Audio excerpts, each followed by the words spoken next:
And welcome back to TC Colorado Field for Game 3 today and Game number 5 of the 2019 postseason NISC, the National Invitational Softball Championship, an elimination game between Iowa State and Loyola Marymount. Again, I'm Brett Tolan. Great to be with you. Earlier today in our first elimination game, Iowa State emerged victorious, defeating Liberty 7-2 to send the Flames home, the first team eliminated. And in the winner's bracket contest that just transpired about an hour ago or finished, it was UT Arlington with a 6-3 win over Loyola Marymount. So it forces the Lions into this second game of the day for them in this elimination contest. And let's take a look at the lineup for Iowa State, the visitors here in game number 3. Sammy Williams, the shortstop. She's been something else to watch. She'll lead off. Taylor Nearad in center bats second. Then Taylor Lewis, the DP, bats third. Sydney Stites, the cleanup hitter in right. Sally Wolpert at first base, bats fifth. Followed by Michaela Ramos catching. Logan Shaban at third base will bat seventh. Casey Simpson will bat eighth at second base. And Skylar Ramos in left field bats ninth. And no surprise, Hannah Vandermeer pretty much starts every single game for Loyola Marymount. And she's an 18-12 record, a 2.28 earned average. This is her 35th start of the season to go along with a couple of relief appearances. 170 innings of work. Opponents hitting 239 against her. Loser goes home. Winner play UT Arlington tomorrow in 1 and possibly 2 games here in Fort Collins. And Sammy Williams steps in to begin things. Williams had a homer, a double in our first game earlier today. Handful of sensational catches, but she's up to 17 home runs on the year and leads the country in extra base hits. And she'll rip and miss as we're underway on a 74-degree afternoon here in 3. 17 homers, 40 knocked in. Williams. Of course, started our event today morning.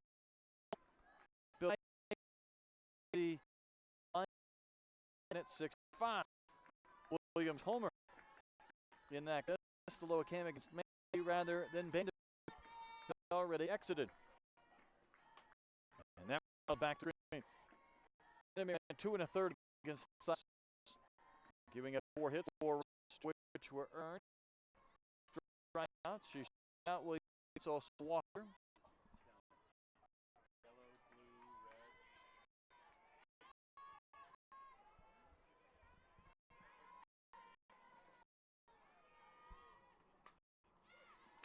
One put back to the screen. Plate umpire here in game 3 in debates. Trina Comerford over at first and Chad Geffro at third base.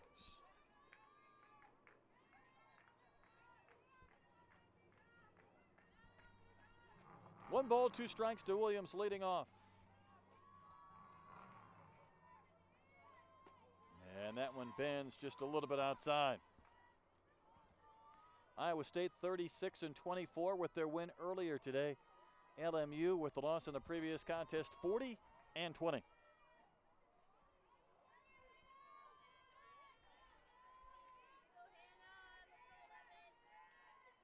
Vandermeer's next pitch crushed down the left field line, but foul. Anytime Williams seems to barrel up a ball, hit has a chance. Clear the fence. Homer to right field yesterday. An opposite field shot and hit one out to center earlier today.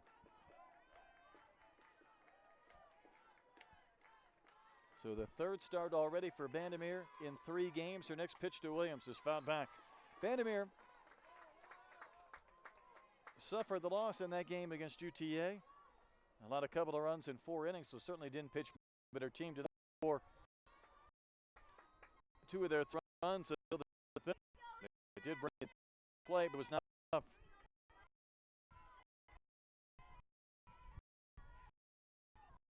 And that one sent down. Maybe a May continues at season.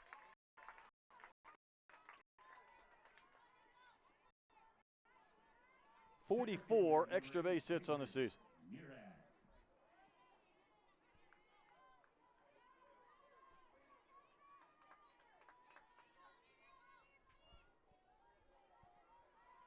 Here's Taylor Nearad. She went back-to-back in home runs to start our elimination game this morning. And sends that one back at a play.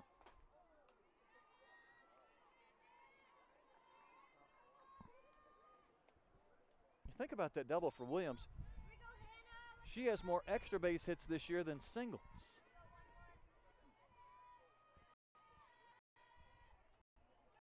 She the bunt went foul at the plate and stood back between legs and ball.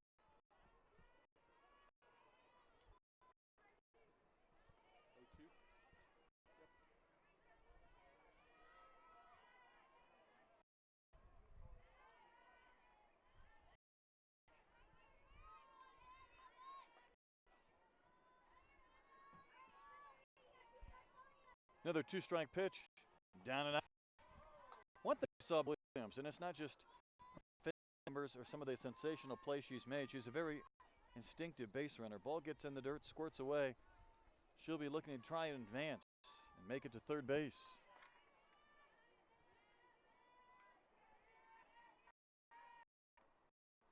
Tapper found to play the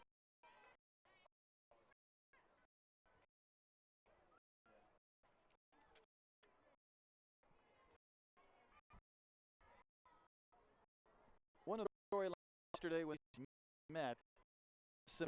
Coach Ward, she has used Coach Pinkerton times.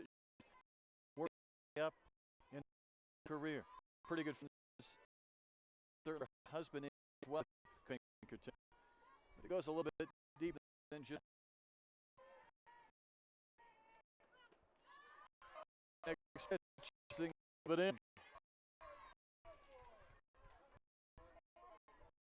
Brittany Miller, the pitching coach, though, used to be at Iowa State. In fact, her first recruiting class is the class of Cyclone. She was her fellow assistant was now the head coach. Right to Lynnae Wilson moves up to third base.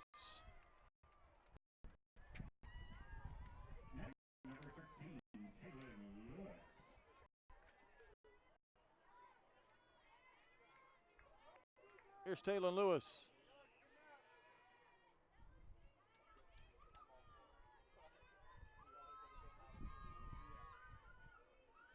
.310 average, couple of home runs for Lewis. Corners creeping in with a runner at third and one out.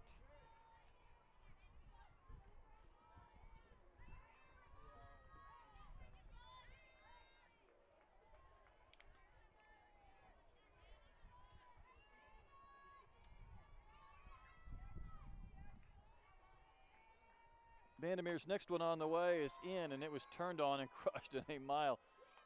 About 50, 60 feet foul beyond the bullpens down the left field line.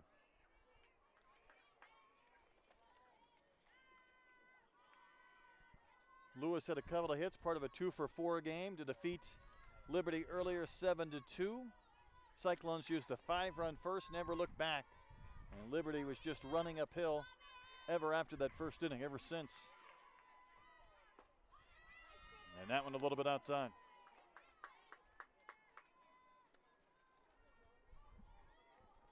Runner at third is Sammy Williams. Taylor Lewis in the box with a count of 2-1.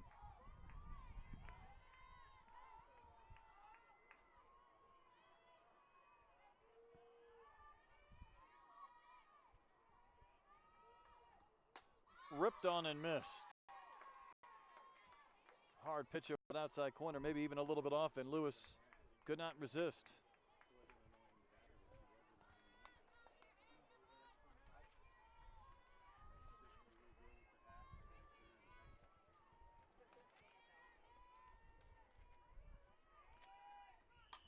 That one is poked back to the screen, so Nearad fouled off several pitches and worked the count before she ended up grounding out. And Lewis trying to do the same thing.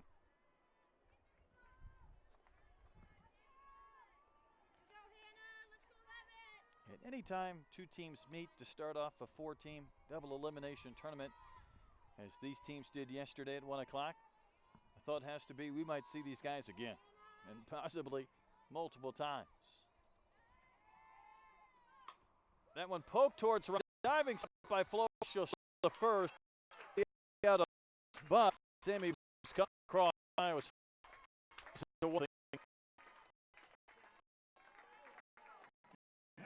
Lord made a handful of really good plays. Second day. That looked like it. She was to span the shovel to first. No chance whatsoever to get Williams, and it's 1-0. Stites the right at play and layout from Flores. Easy. State take that up to get the run. First one there, strike stuff.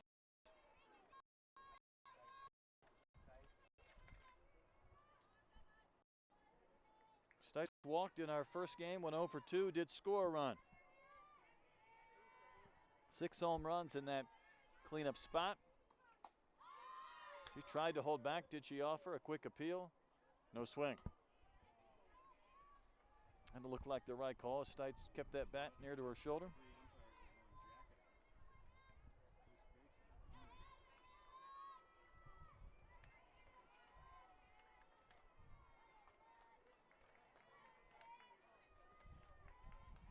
Cyclones have scored in the first in all 3 games. They got 2 runs yesterday against Loyola Marymount. I mentioned the 5 runs in the first inning against Liberty earlier today, and they scored 1 run in the first. Not done, but the base is empty with 2 outs.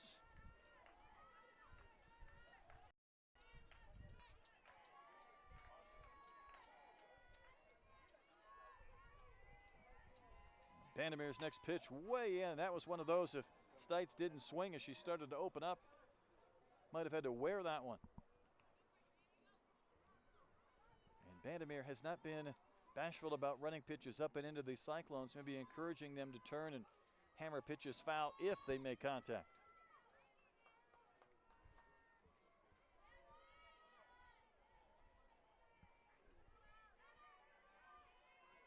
Next one on the way to Stites. She will rip and get a piece. Found it right at the feet of Grumbo to stay alive and see another.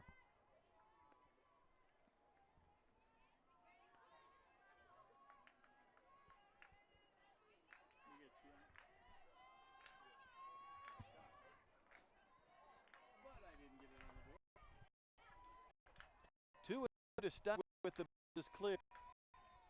They're off corner.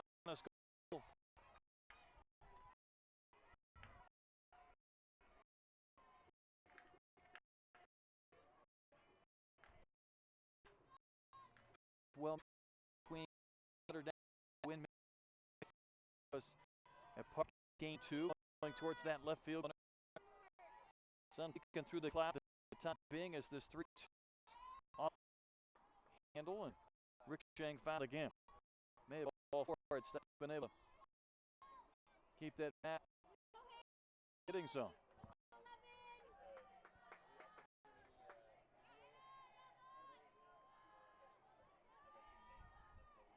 So Vandermeer has been forced to work quite a bit here in the top of the first, hoping to get out of this inning with just the 1-run crossing. And the 3-2 right back to the circle. She'll field it cleanly and fire to strike over to first to end the inning. So 3 straight ground ball outs after the double from Williams. She scores the game's first run. LMU coming into bat, 1-0 Cyclones.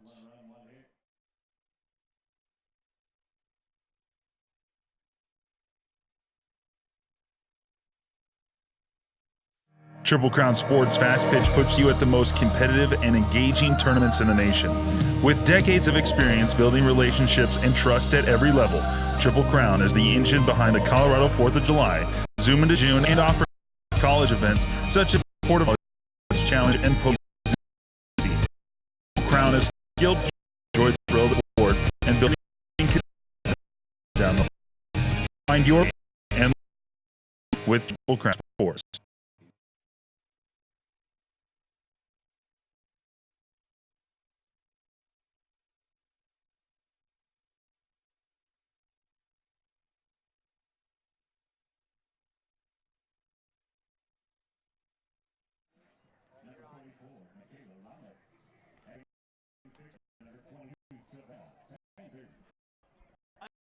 1. Loyola Marymount ready to bat against Sanders for the line. Molly Grumbo catching off. Matt Morris at second. Meagan Diedrich the shot third. Lynnae at first. The hitter. Andrea Gonzalez at third base. Riley Ellen in right. That's fifth. H. Sereno batting seventh. Meagan Martin with the start fielding eighth. Sierra Marshall in the back. Here Grumbo. Grumbo in the previous game. 3 for 3 with the all 4 times, and she scored 2 of the 3 runs for LMU. So hitting .344 with 7 home runs, and she smokes the first one foul. And Savannah Sanders back in the circle. She did not face LMU in the first game yesterday. It was Highland who went the distance. Although Sanders did start and pitched 6 innings in the game against Liberty, giving up 8 hits and a couple of runs, as she earned the win to improve to 7-9.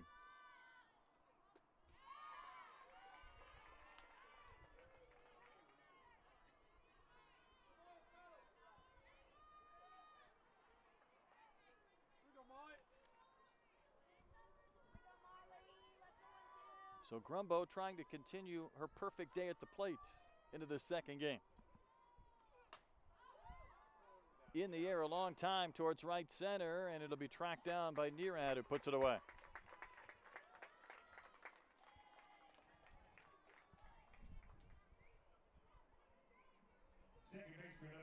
Here's Maddie Flores.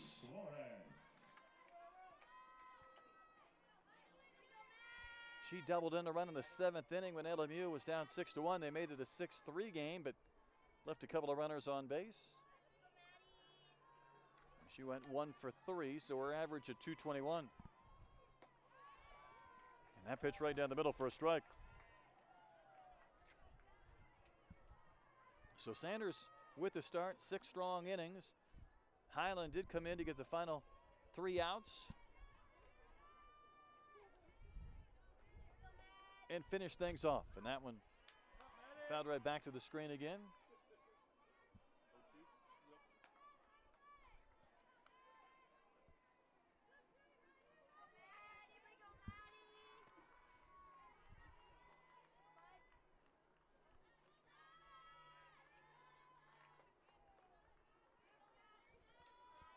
Couple of quick strikes on Flores.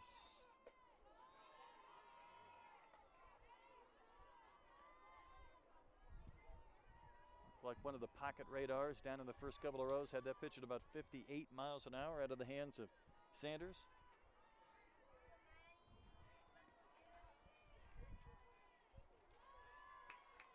That one's not close, 2-2. Sanders, a senior out of Mount Juliet, Tennessee, one of a number of seniors on this team and in this program that have endured quite a bit before turning things around this year, winning 36 games. Another win today would send them into the championship round. And there's a wave and a miss as Flores goes down on strikes and face UTA, although Mavericks a perfect 2-0 after the win against LMU in our previous game. Here's Meagan Diedrich, the shortstop. One of the changes for Sammy Strinsward was moving up Diedrich from the 5th spot to the 3rd hole in the lineup and moving Gonzalez down to 5th.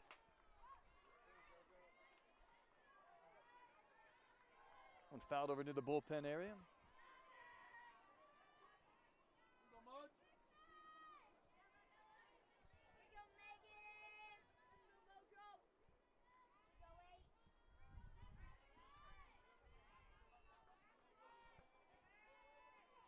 Sanders spins one just off the corner.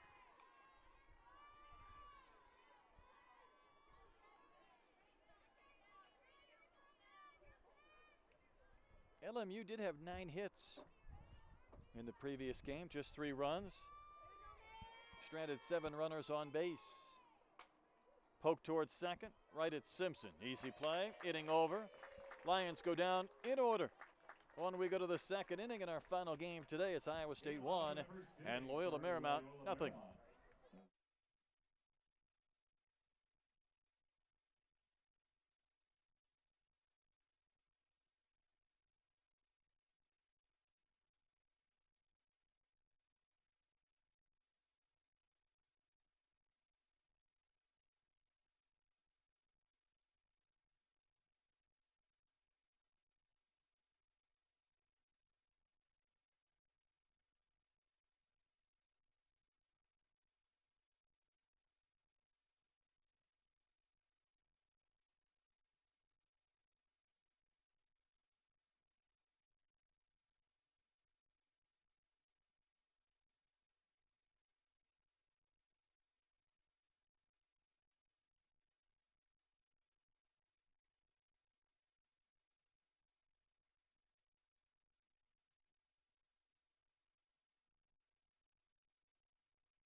We go to the top of the second here at TC Colorado Field in Fort Collins. Iowa State batting, leading 1-0 after getting a run in the first inning.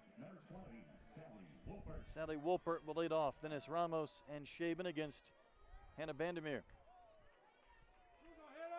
Made 4 starts last weekend in the regional. She has made 3 starts already in 3 games over the course of a couple days. And a pitch to Wolpert. Catches the corner for a strike. Wolpert, 3 home runs, a .253 average. Went 0 for 2 in our morning game. Again, part of a 7-2 Cyclone win. Wasn't caught cleanly by Grumbo.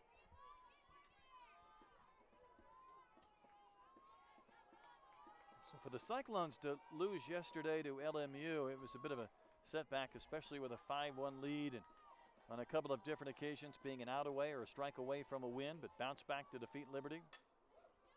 Poke to first, easy play for Wiz, and Wolpert retired. That's 4 straight ground ball outs. Especially when Iowa State went 3-0, cruising through the Ames Regional, defeating South Dakota, Purdue on a couple of occasions to advance here to Fort Collins, part of the Final Four. Here's Michaela Ramos, the catcher. 24 hits on the year, a .286 average. She had a role in that 5-run first against Liberty that put the Flames behind the 8 ball, and they just weren't able to overcome that big early inning. Similar play, right to Wiz at first. Another easy 3 unassisted in the scorebook and handled by Wiz for the second out. Third baseman number 6, Logan Shaben.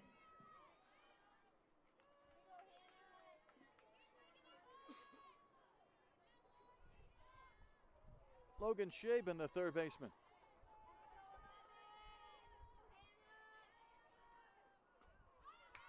Takes one for a strike at the knee.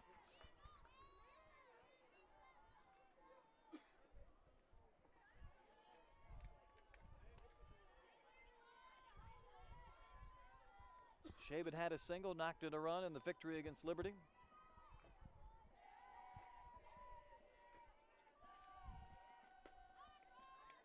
Flames came in with that great pitching staff, and yet they allowed 9 and 7 runs in the 2 games that they played, and they were the first team eliminated. We will eliminate another at the conclusion of this one.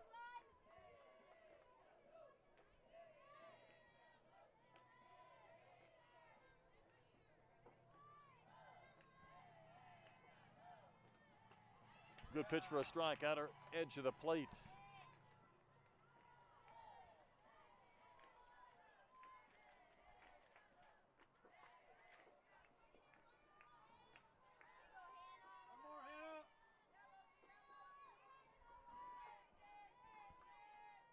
Vandermeer would love a quick 1-2-3 inning here in the second. 2-2 now the count to Shaben.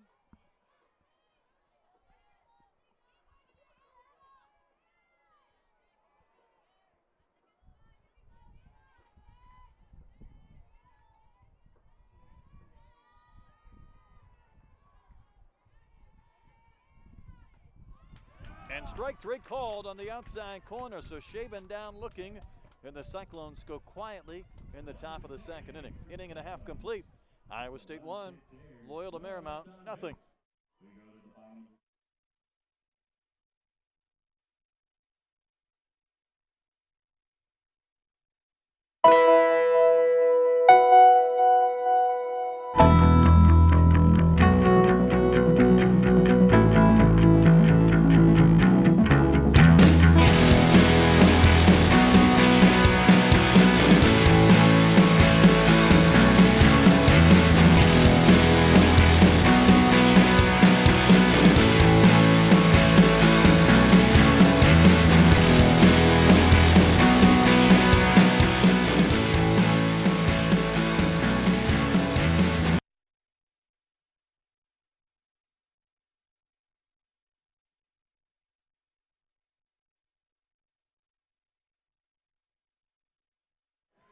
Back at TC Colorado Field.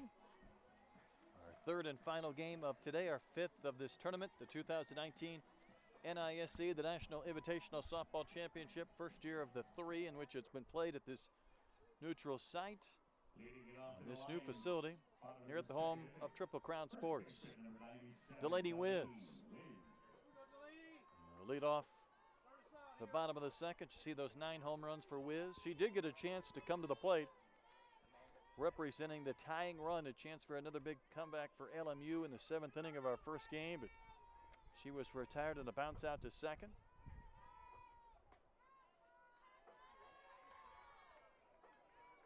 Part of a 1-for-4 game, Wiz drove in the first run for the Lions in the first. UTA ran off 6 unanswered before LMU. The Lions got a couple of runs in the 7th, but stranded a couple of runners on base. Mile high pop up into shallow left. Martin, who got the start here in this finale, able to make the catch in foul territory.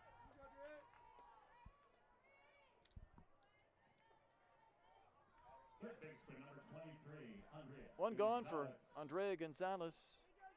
Bumped down to the 5th spot in the lineup, hitting .317 with 5 home runs.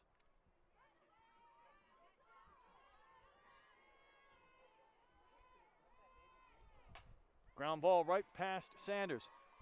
Sammy Williams able to get there, but a little bit of a bobble and no chance to get Gonzalez, who reaches on the infield single. You can see Williams just testing herself, wanting another chance to make a highlight reel play.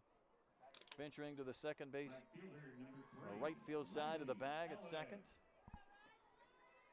Decided better than to risk a throw, and here's Riley Ellen, the right fielder. Ellen homered against Iowa State yesterday. The lone homer for the Lions so far in their 3 games. It came in the 5th inning against Emma Hyland, who we might see. We would imagine you would see her at some point over the course of this game, but Sanders did not pitch in the first game, so it's a different arm, a fresh look.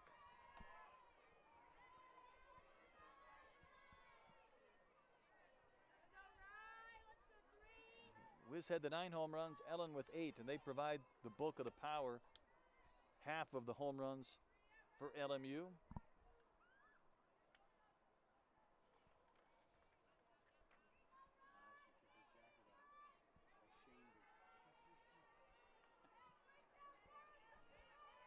Two balls to no strikes to the Lions right fielder. That one drifted off the corner.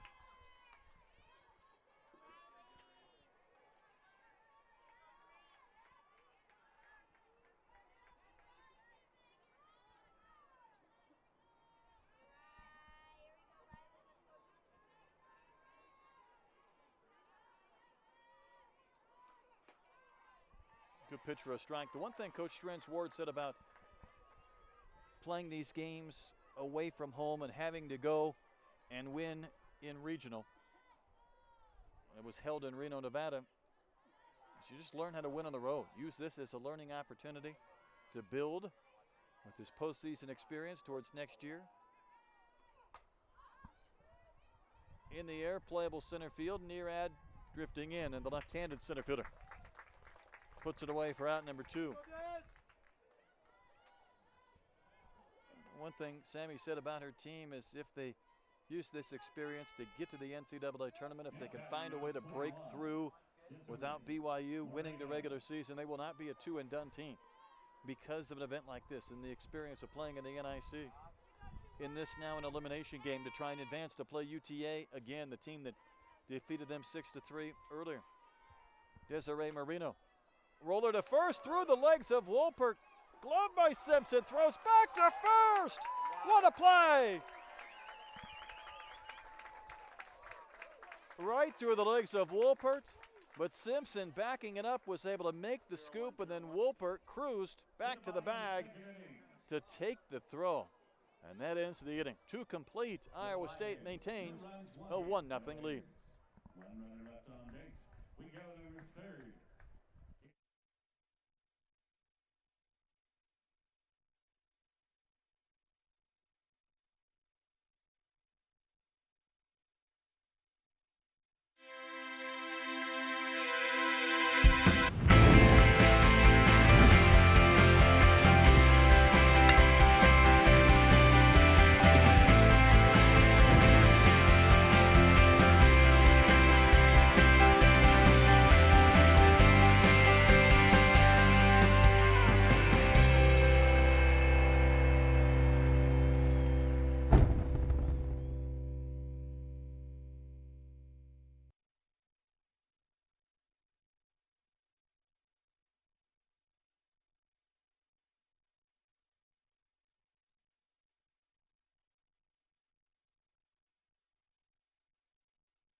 You know, everybody's about when it came was too late for me. Slow roller to short. Diedrich will scoop and throw to first, and Whisk came off the back. And Simpson will reach to begin this third inning. How much have you been able to watch in addition to some of the work that you've been doing and interacting with some of the fans as well? Well, I've been able to stand somewhere in this facility and get a good look at everything. Most everything's built for leaning height.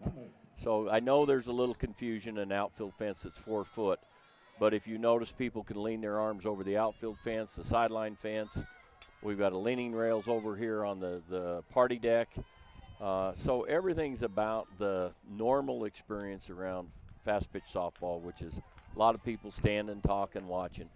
That's been part of the fun. You see the fans out in left field right now, hovered over the fence near the bounce house. Maybe a few of the kids coming over from some of the other games, able to sneak a peek and watch an inning or two. Yeah, they can come join the big sisters of the program and see what the big girls are doing, where they're going to be somewhere down in their life. Skylar Ramos, the batter here in the third inning for Iowa State. Cyclones leading 1-0, trying to win this elimination game. UTA awaits. And what a couple of great games played by the Mavericks. Yeah, they're exceptional base running team, Texas Arlington is. And I think every time they get somebody in motion out there, things are going to happen because she just keeps pointing them towards home. And they run a lot of bases. Well, she told me that after the game yesterday. She said, I'd like more power. You know, they only have 24 home runs, but she said, my team just enjoys running and creating havoc on the bases. And they do. I mean, that last play where the outfielder pulled up too soon and left and didn't come up clean, and it's just because they run so hard that the outfielder was trying to rush herself and left. 1-2 is poke foul. Another thing Coach Brune told me after their win yesterday, which was a huge come-from-behind win, I thought it was interesting, David. You probably heard this, or I know you'll understand it, but she said, this deep into the season, my team still has the energy to want to play. Yeah, the concern with holding a postseason tournament of the next group was, did they want to play and did they want to play hard and well? And when you see these teams right now, they don't disappoint. They're playing the game right. They're doing a lot of things well. Nobody acts like they want to go home for the summer. So I was concerned about that when we first started the tournament because it's a long year. When they report to school in September and start fall workouts and come with their Christmas program and then their January comeback and their February preseason and then March, April conference, I mean, they've been at it for a lot of months. Pitch a little bit off the corner to Ramos. She's trying to turn this lineup over for Sammy Williams, who waits on deck. And Cyclones scored in the first inning, and all 3 games they have played so far in this tournament now trying to add on against LMU and Hannah Bandemir. And Dave King, the founder of Triple Crown Sports, joining us up here in our press box atop TC Colorado Field. And that's strike 3 called. She tried to sell that, but she didn't sell the home plate umpire. Glenda gave her the strike 3 signal. So, Davis, Sammy Williams steps in. I want to get your thoughts on her. I've seen a lot of SEC ball this year. She's exceptional. And I have a team that plays in the Canada Cup, and we finished second last year. We beat Canada's national team twice. I've asked her to come play with me. That's how much I think about her. She's got feet. She's got hands. She knows the game. She's always got a good attitude. Coach told me when I said I'm interested in her to play with a team that's very, very good in Canada and play all the national teams. And I said, what kind of person is she? And he just said she's a much better person even than she is a player. And the comment he used for me, the best student athlete I've coached in 25 years, leads the team in community service hours. And when they hold a team dinner, she's the last one they're cleaning up. That's your superstar who transcends just what she can do on the field. And she played for the Corona Angels in club ball, which is pretty tough environment that Marty runs there. But I remember her face now. I put it all together. But just watching her play on the field, she's graceful. She's got a good arm. She's got range of a major league shortstop. She's an aggressive leadoff hitter, right-hand bat with 17 home runs. Wow. to lead the game. Leads the country in extra base hits now with 44 after her double in the first. And yet with all the accolades and all the great plays, there was one thing we were watching with her on her shot. During a pitching change, she was out at second base. And 3, 4, 5 times she was practicing her secondary lead with the new pitcher. One of the first pitches was in the dirt a couple of feet away, and she was at third in a blink of an eye. Yeah, there's just nothing she missed.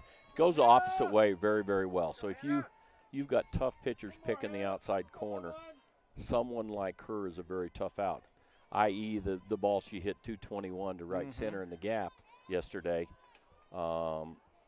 She really reads it well that way. She can still pull it. It's a 2-2 count here, and Vandermeer's a smart pitcher. See what happens. You talk about her ability to go the opposite field. Is that her hands where they're quick enough where she can allow the ball maybe to get a little bit deeper to see it? There's a lot of argument of, do you let it get deeper, or is it just the angle of your barrel? And it's probably a combination of both, but the angle of her barrel definitely on an outside pitch says I've got a good chance to go to the opposite field. Fun battle here. And the good hitters have the ability to spoil that pitch maybe a little bit outside that they don't want to. Yeah, she can foul off quite a few. But I think defensively she's very, very, and obviously the Big 12 believes that, or they wouldn't keep selecting her in front of all the good players that are out there playing in the College World Series system right now. I saw a lot of SEC players this year. I don't know if I've seen one better than her, though, this season. No, she's going to, if she plays with our Canada Cup roster, she'll be with Jana Johns from South Carolina, Haley Donaldson from Colorado State here, and Kinsey McGuire from South Carolina. Aubrey Leach played for me last year at second base, and I think she's as smooth as I've seen. Even in that group, I had Riley Sarton play for me last year as well. That was A&M's third baseman last year, shortstop this year. Right. This girl's special. Spoils another. Is your Canada Cup a yearly experience? The event's been going on just after the 4th of July for a long time. Almost all the national teams have either make it every year or every other year, and they allow some women's club teams in there to kind of fill out their 16-team field. We were fortunate to go in the early 2000s for 5 years, and now we went last year for the first time in a dozen years, and we competed very well. So. Not sure how many foul balls this is for Williams, but she keeps racking them up.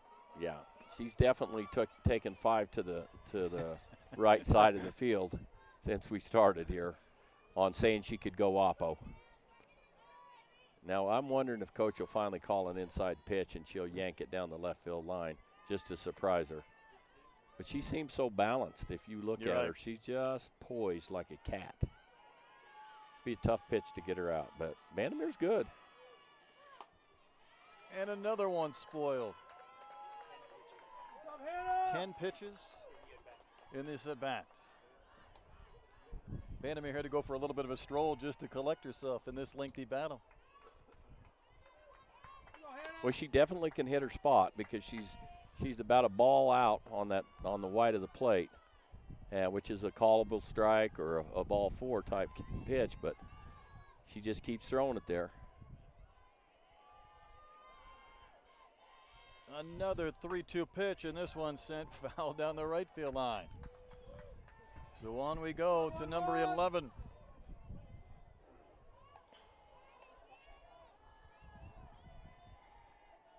An error, a pass ball, and a strikeout. Another catcher, Grumbo, just going out to the circle to take the temperature, maybe of Vandermeer.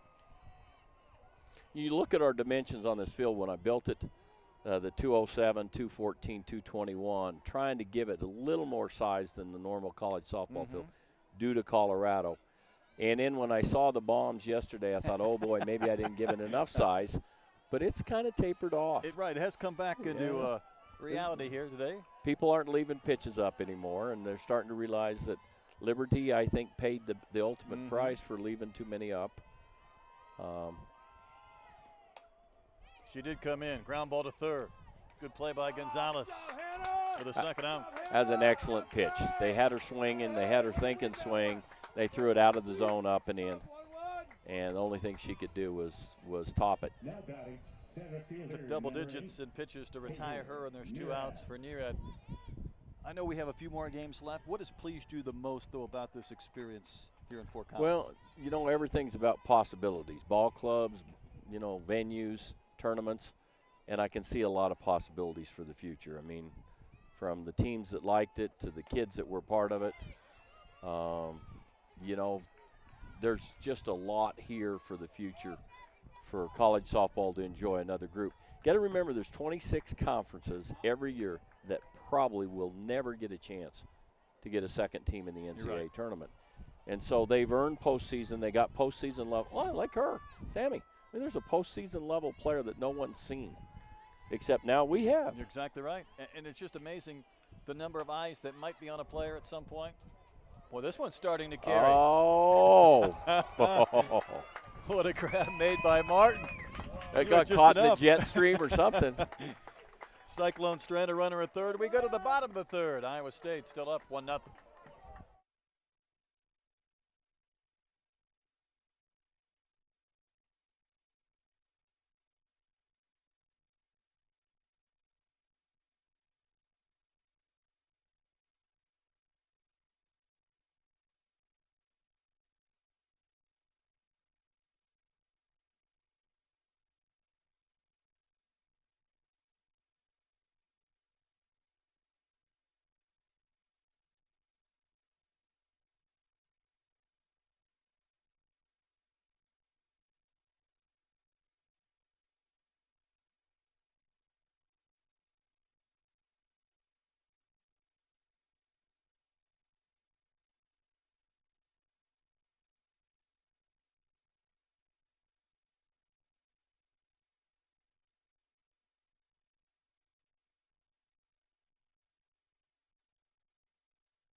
Back here in Fort Collins, Iowa State stranded a runner at third base. Did not add to the 1-0 Cyclones lead as we go to the bottom of the third. LMU batting. And Dave King, the founder of Triple Crown Sports, joins us.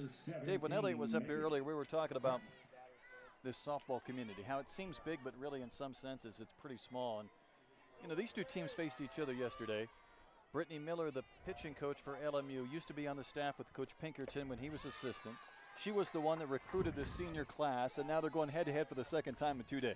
Yeah, I think when you get to the Division I level and these guys have worked or been or seen each other somewhere in life multiple times.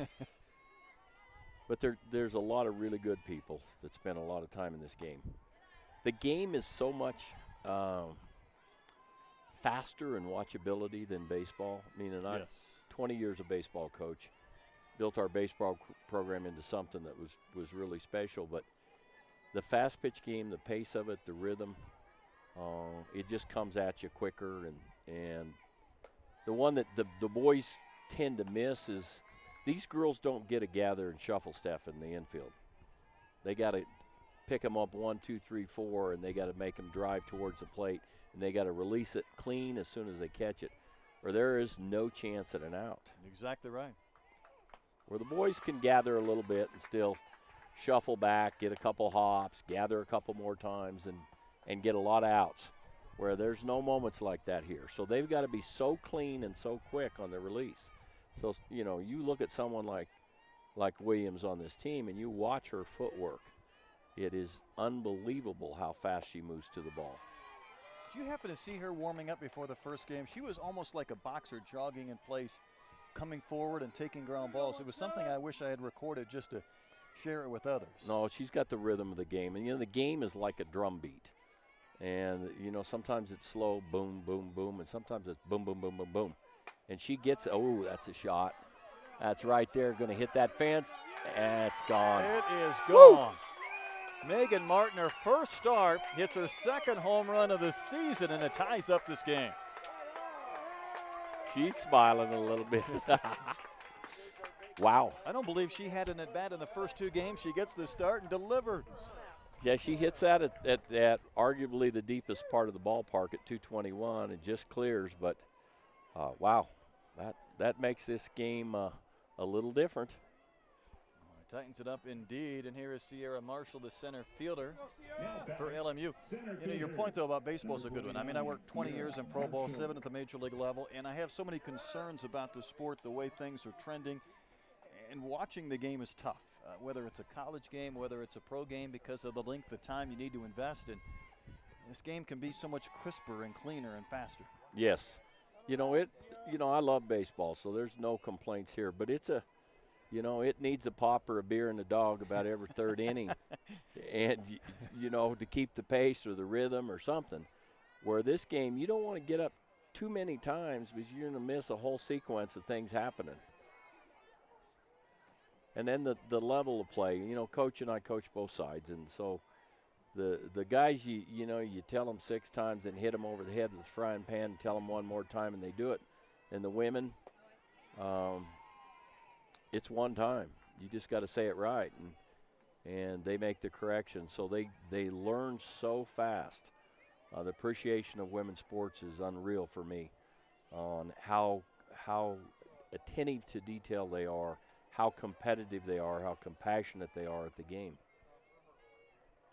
Well said, the 2-0 pitch. Just a little bit down and out. 3-0 to Marshall.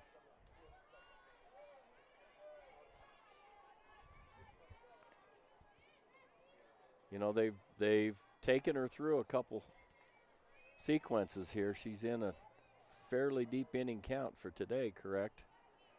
She is. 6 innings in the previous game. Yeah. She did not pitch yesterday against LMU. They saw Highland the entire game, but you just wonder when we might see her I think again. that might be it. I think you'll see a change here. I don't know to who, but that's 9 very, very good innings out of her. And she got out of that scare at the end of the last ball game and did a great job of just polishing it off. What would be the pitch count you would be comfortable with over the course of a day, whether it's 2 games for one pitcher? It's the baseball deal's about pitch count. And with gals, if they have good mechanics, which means they're not doing any damage to their back and their shoulder, and, they can go in the 150 to 200 range in a day, where guys would never touch that. Not a chance. That might be in a 5-day total with the pin, The highest I saw this year, a Furman pitcher in 12 innings through 200 pitches. Yeah. Now, she was charting pitches in the second game with her offhand. Yeah. Her left hand. And this is back to the top of the lineup, though, in Molly Grumbo, who flied to center, but she was on base all 4 times in our previous game. 3 hits and a walk, and a chance for LMU to flip this script. And maybe this is a Lions team that needs to be down a couple of runs before they kick it in. Well, they sure seem like it. I mean, watching them last year in this event, and I called a couple of those ball games, and they just don't seem to think that the 6th or 7th inning's an alert, that they just play through it. Play ball in center.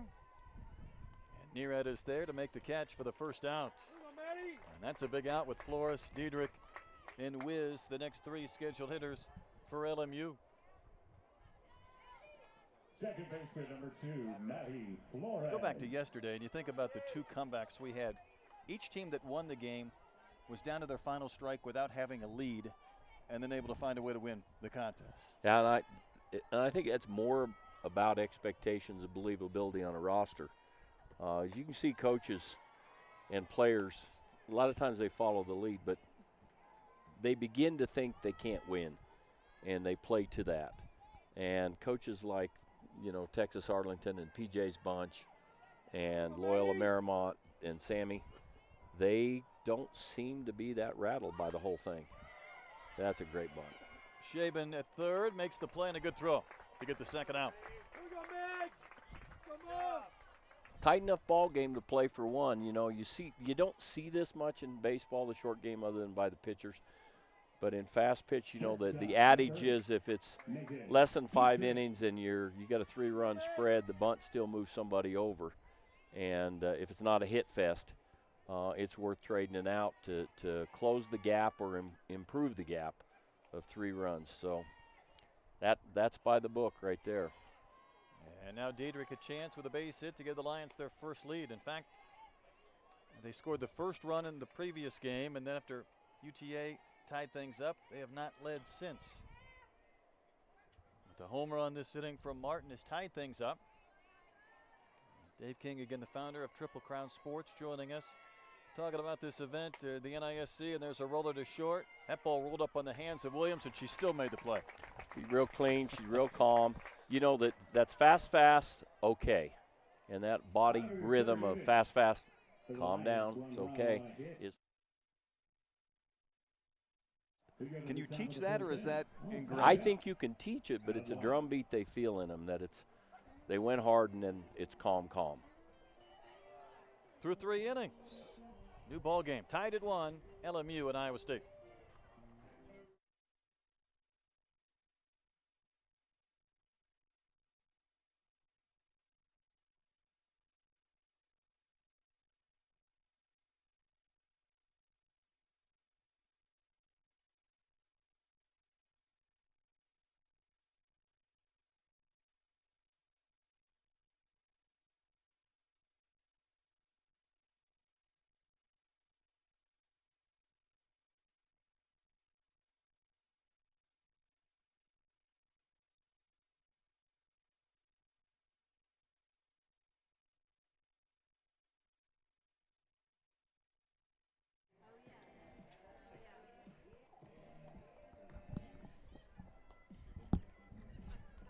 We go to the 4th inning.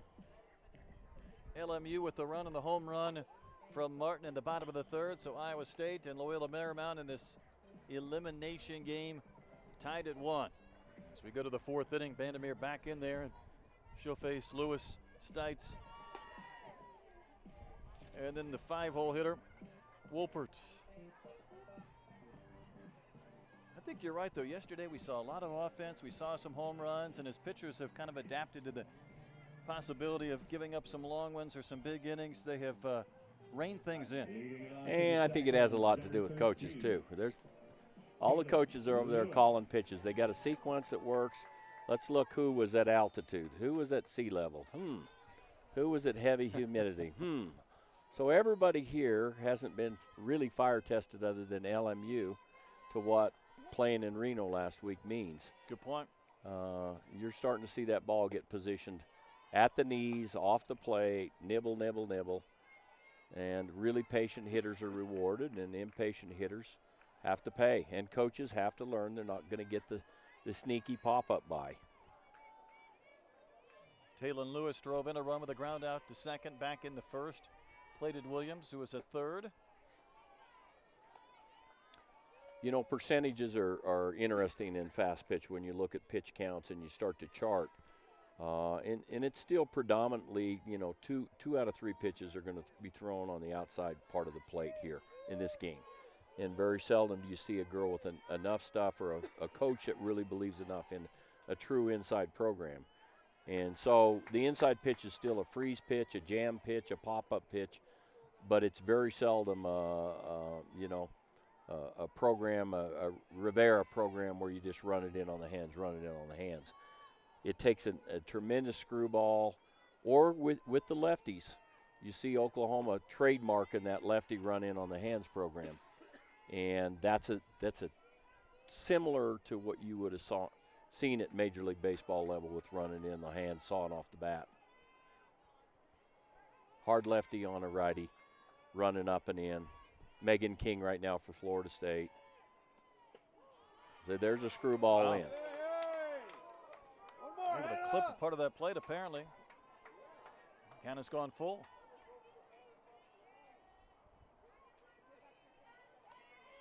How tough is that pitch to throw for a called strike, the screwball? You know, there's a lot of pitchers that mix the screwball and the rise ball kind of together in their hands, and you know, so she went right back off the plate or on the outside edge. Yeah. Single to center. Yeah.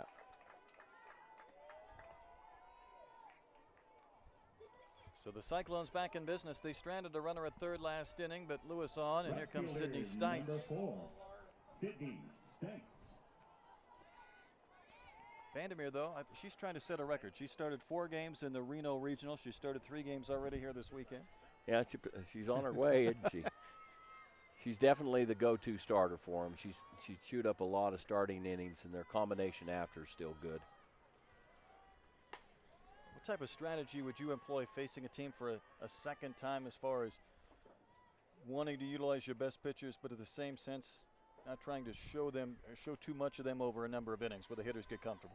Well, you know, again, I still believe it's more about what pitchers got than what hitters got. So if you understand what your pitchers got and they've got strengths, I mean, if this girl can continue to drop the ball off the outside corner, that's probably how they're going to get out of things. But I do know that all the charting and all the video usually finds the cookie jar pitch. One they can't resist, they're going to fish their hand back in and get another cookie. And that's what video tells coaches a lot about. Not so much a hole in the swing, but what would they bite on that really is not something they should have had. And video will give that away, or scouting will give that away.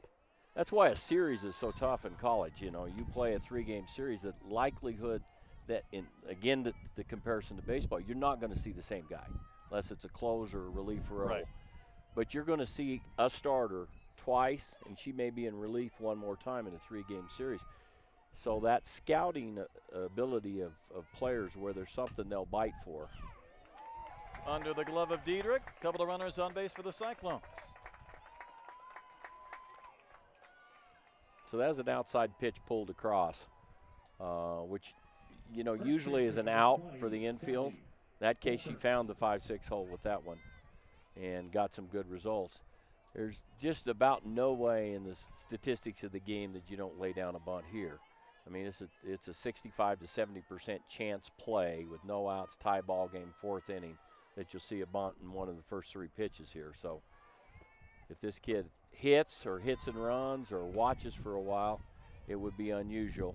Unless the coach just believes she's a great oppo hitter.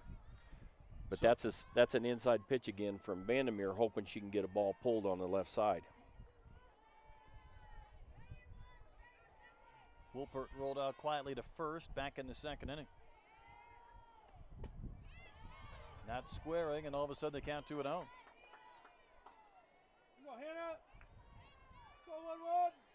Two straight inside pitches when her count was predominantly off the plate, outside on righties.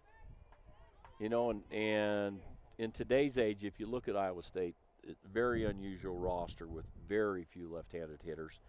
And you see on these rosters not tons of left side if you look at them. And you'll see in some of the colleges, Florida and some of the others, where 6, 7, 8, I did a story last year on the SEC about the predominance of we were equal or above equal on every roster, left to right, in the SEC. So think about that, where we're seeing predominantly right-handed hitting. That's right.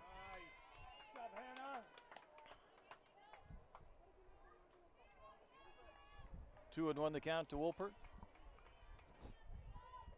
Well, the call, this is a tough call for the coach. Do you run it back in, hope because it's 2-1 count, she'll pull one to the left side, or do you go back to the pitcher's money spot, which is the outside corner? And she went there again. She sure did. She's induced a lot of foul balls on that pitch just on or off that outside edge to these righties. Yep. And back-to-back singles in this 4th inning. Lewis and Stites, after LMU tied up the game in the bottom of the 3rd with a home run.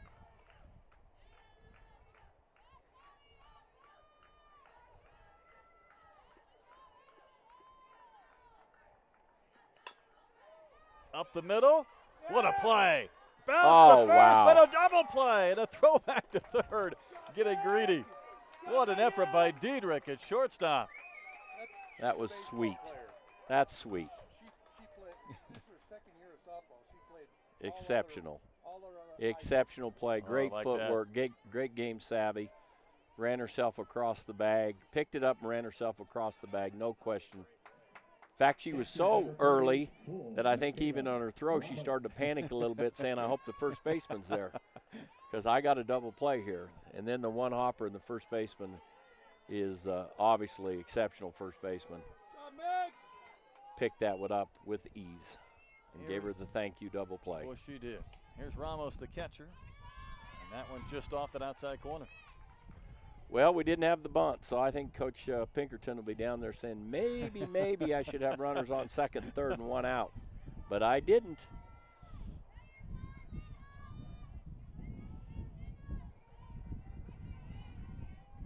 Get a little wind coming out of the east here right now, probably about 10 miles an hour. And, you know, our ball field, center field is center and right field due east, so we're blowing into home plate right now.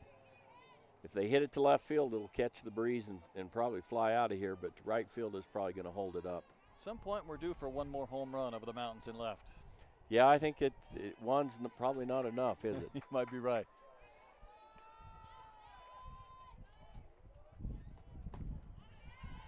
You know, Fenway's got the green monster, and I don't know if we got the blue monster, but we got the 14er. You might have the blue monster. The 14er's more representative of us, so the Colorado 14,000-foot peaks, 53 of them, standing proud here in the state, and that represents a number of them.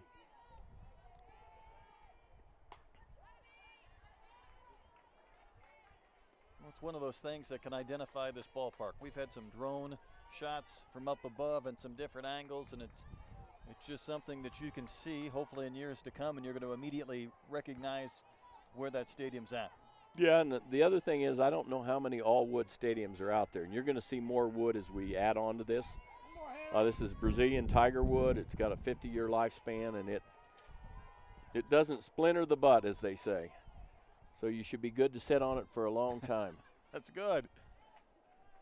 Well, the fans have enjoyed it, and you know, we've seen fans hanging around the railings and out in the outfield, but they've really enjoyed the grandstand here behind home plate too.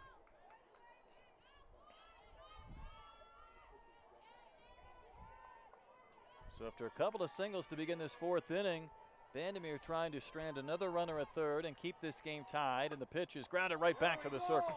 Boy, she fires some fastballs over to first though. And the inning ends, and the Cyclones again strand a runner at third. 3.5 complete. Game tied at 1. For the Cyclones, no runs, 2 hits, no errors, 1 runner left on. We move.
Back at Fort Collins, we go to the bottom of the fourth inning.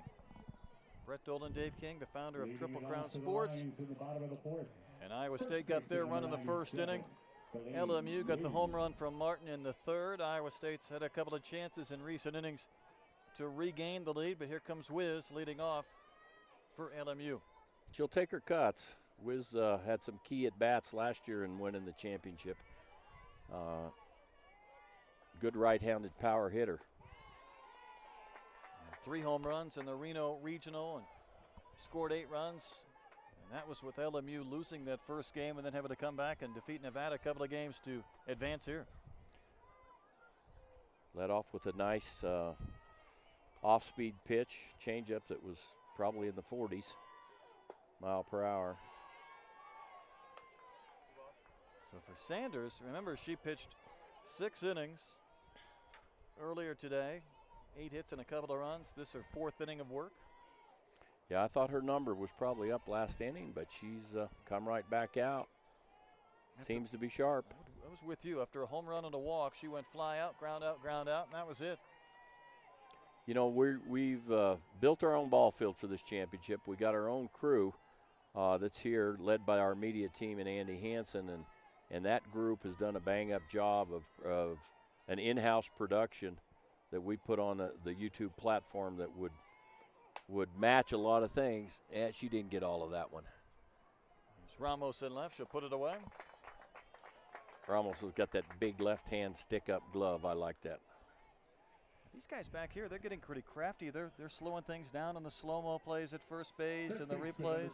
Well, you figure that it's America, and people that want to take a stab at the rest of the world, Triple Crown's a good place to do it. My son's the CEO right now, Kerry King. He leads the ship and got a great team of people working for him, working with him. And that squad that's on our media team, you know, we've got a young man named Nathan Chu, so he's designed a lot of our equipment tie-ins, so we sometimes call this Chu TV. And so that's our trade name from in-house anyway.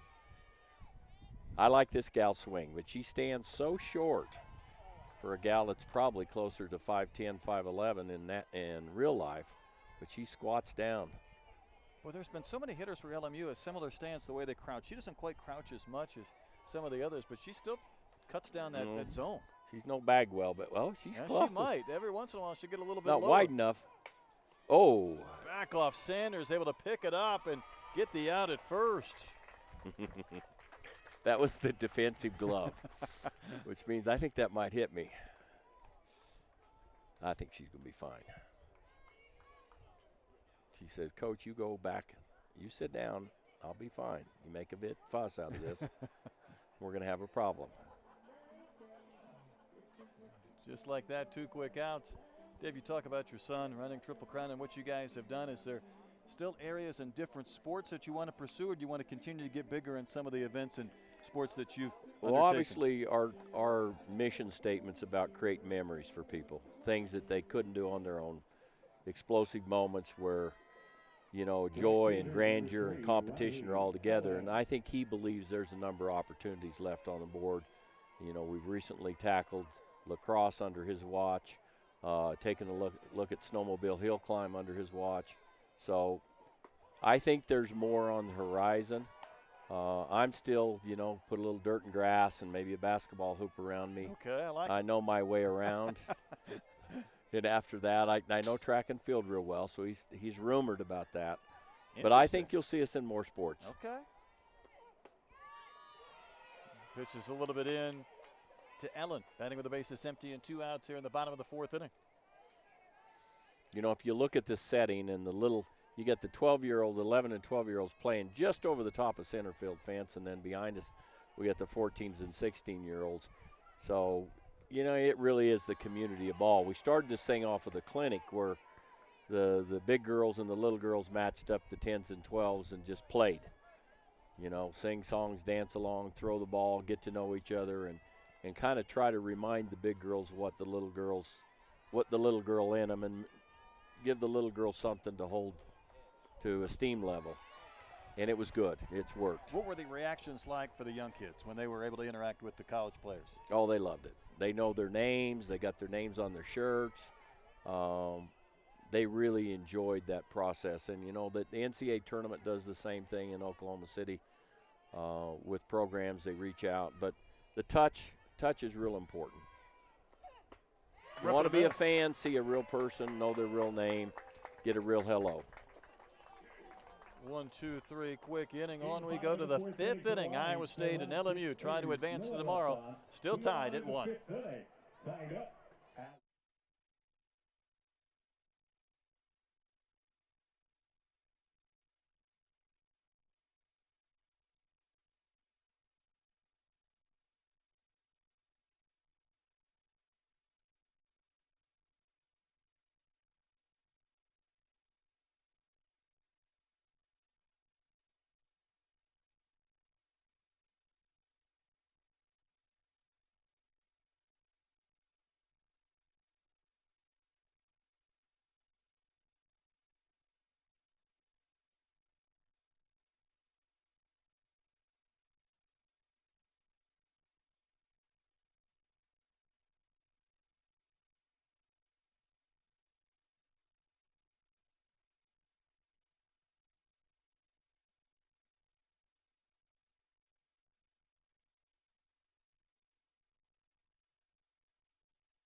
Or left fielders, athletes at Jameson. New pitcher for LMU as Iowa State bats in the fifth. It's Lynnae Wilson.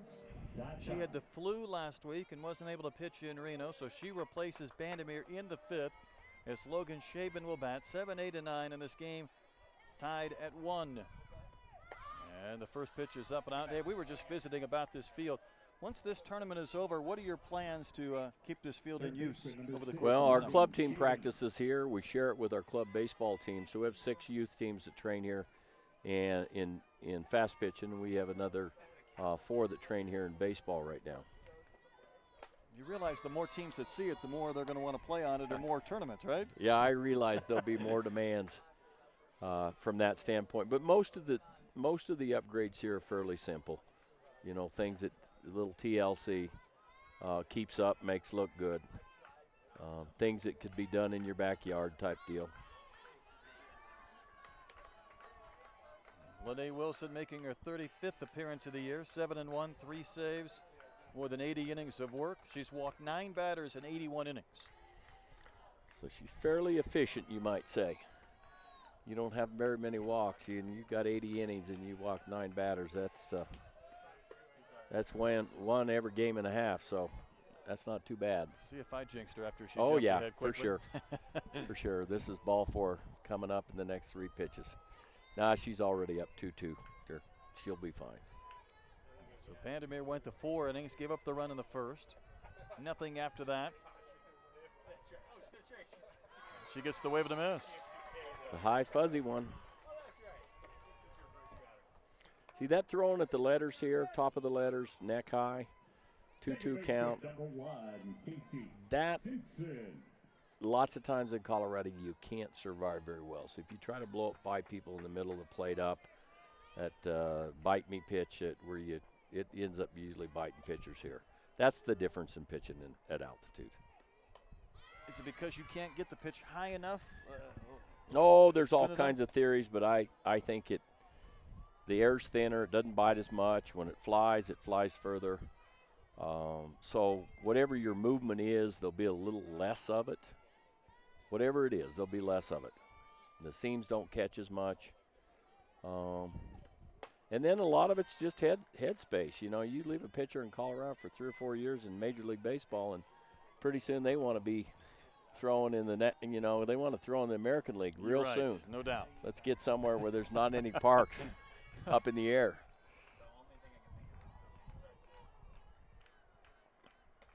Simpson down to the count, 1-2.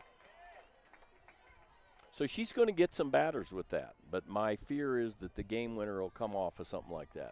Somebody will just trace it on up and it'll go on out of here. But the coach may be using her for your inning and a half, 5-6 batter look through. You just can't live long up here in fast pitch. You have to have, I would say it's not stuff that allows you to exist high in Colorado. It's exceptional stuff. So exceptional stuff still can make it here. Rise balls that really do hop. So she's got high revs on it right there. And, you know, that gal hit the bottom third of that ball, popped it up. She's 8-9 hole in the hitter. You know, we're down at the bottom of the order. Chances are, you know, not as good a hand speed as the top of the order or good as hand-eye. She's choked aggressively, Simpson is, for this one. And a little bit up and out.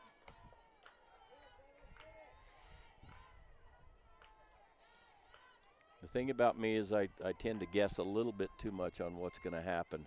She might mow everybody down, and I may be completely wrong here, but I think this is a dangerous place to live here in Colorado, the top of the zone.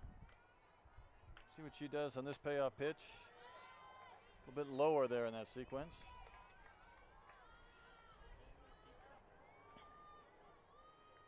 You know, in fast pitch, you have north to south, east to west kind of comments, and girls usually master, the ladies usually master one or the other. Very seldom have both, where their ball either moves up and down real aggressively, or it moves side to side. And that one will dump into left field in front of Martin. Simpson never stops. She'll cruise into second. real dangerous spot for Loyola Marymount. One out here, and you know, one more batter in on deck hole right here is Williams. That's waiting just to get up. exactly it. Just one base runner. We got a pinch coming in now. Now batting.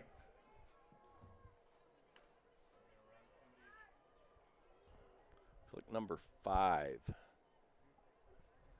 Probably help if I grab the right sheet. I've got more We have a sheets. pitch hitter. Now entering the Jackie lineup, Cherez. number 5. Jackie Cherez. She'll hit for Ramos, the 9-hole hitter. Going to righty.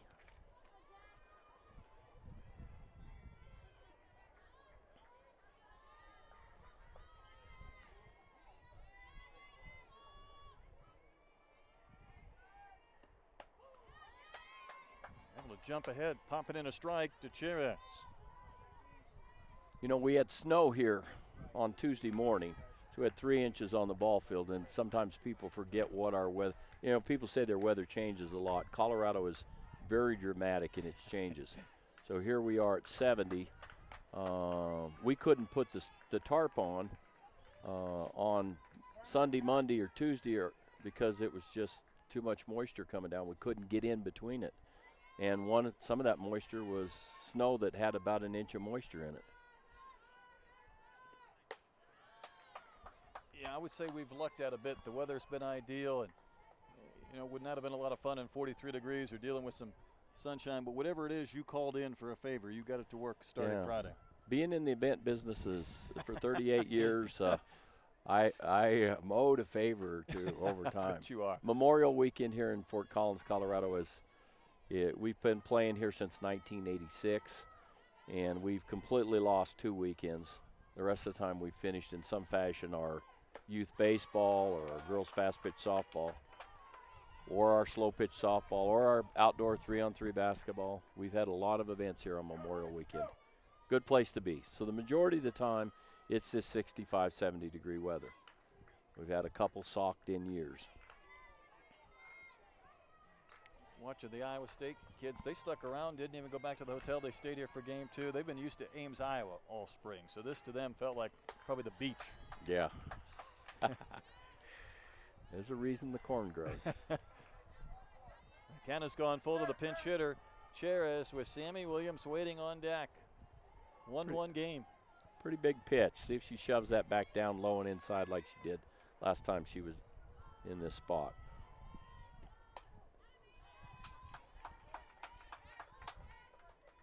Seems to have command when she needs it to quit brushing the top of the zone and put it back on. And she likes that inside corner. Kind of a backdoor curveball action to it. Doesn't move a lot east to west, but it definitely has that spin. Cherez stays alive by fouling another one back to the screen. Key at bat in this game right now in the 5th. Yeah, it feels like it, doesn't it? And one of these teams is going to end up in the championship game of the 3rd NISC. And it definitely is a key at bat with the leadoff hitter standing ready to have a shot at this. Got her. Second strikeout of the inning. She went back upstairs. How would you pitch Williams here?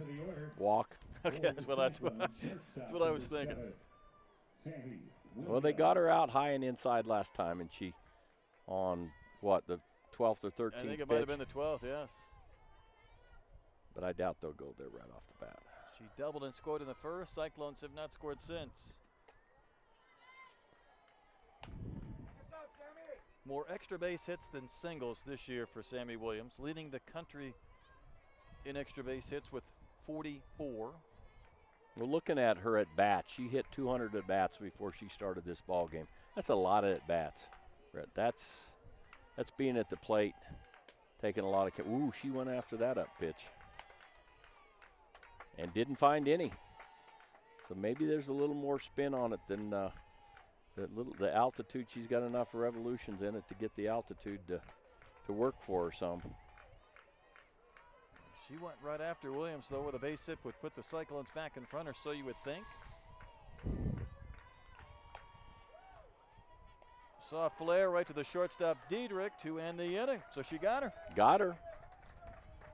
She's done a fine job. Indeed she has. We go to the bottom of the fifth. LMU, Iowa State still tied at 1. Runs, 1 hit, no errors.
On we go to the bottom of the fifth, still tied at 1.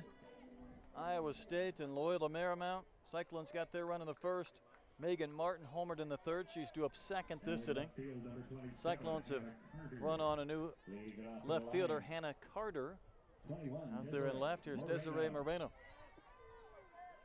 Keep Dave King, the founder of Triple Crown, for another half inning. There's a chopper to short. Backhanded by Williams. Quick release.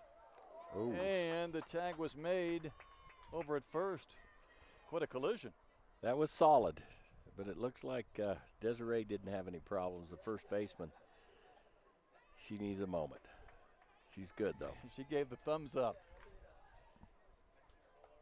You know, the dimension difference that a lot of people watch is we're playing at 60 feet still on bases and 90 feet's baseball, so we get that time factor's cut by a third of what it takes to do stuff. So any slight misthrow or anything, that it just bam, bam, it happens at first that quick.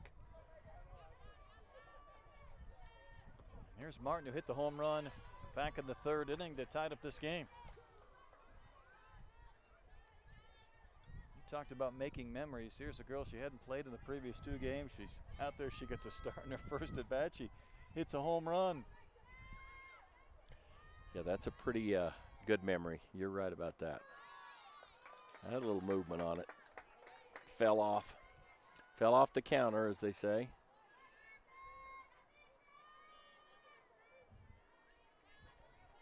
So Sanders working into her 11th inning here today. She's given up 10 hits so far over the course of her 6 innings in the previous start and this one. She did a really, really fine start against a really good Liberty team. Pinned them down, and then they're not a real high-scoring team usually, but they're a very good team, and so it was a big win for Iowa State. Simpson, we've seen her make some plays so quick up the middle, and there's 2 outs.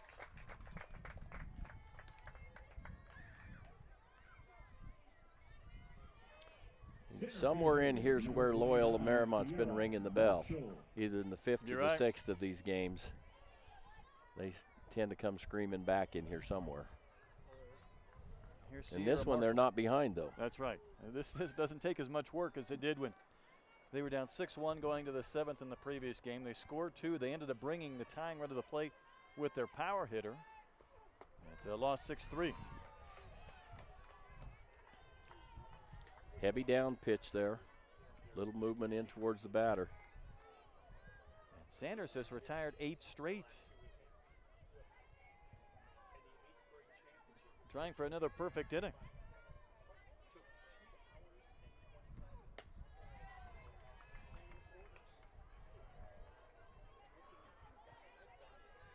Molly Grumbo, the leadoff hitter, on deck if Sierra Marshall can continue this 5th inning. Loser goes home. The winner will play UT Arlington tomorrow in 1 and possibly 2 games. Ooh, that's right. That one got her. And a free base runner with 2 outs the hard way for the Lions.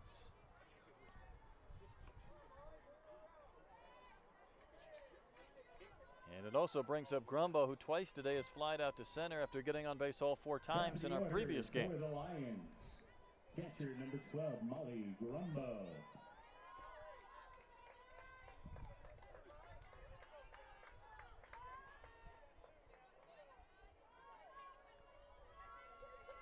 Grumbo does have 7 home runs. She had 3 in the regional in Reno. And a good first pitch strike.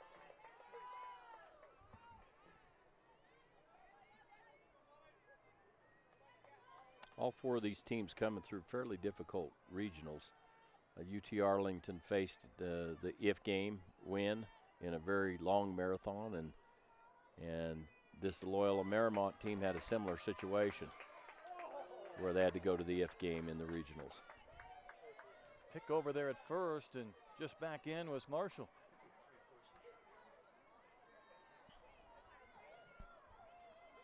Liberty's our only team that seemed to have a fairly easy walk of their regional and just didn't come in here playing as clean as they were. And just struggled giving up the runs. For the 3rd best earned run average in the country, gave up 17 runs, 16. Yeah. A lot of unearned, though. Right. There was a lot of mistakes by the Liberty squad in that one. 1-2 the count to Grumbo. Back to the top of the lineup here in the bottom of the 5th. Really fine team, though, Liberty, coached by Dot Richardson, our great Olympian.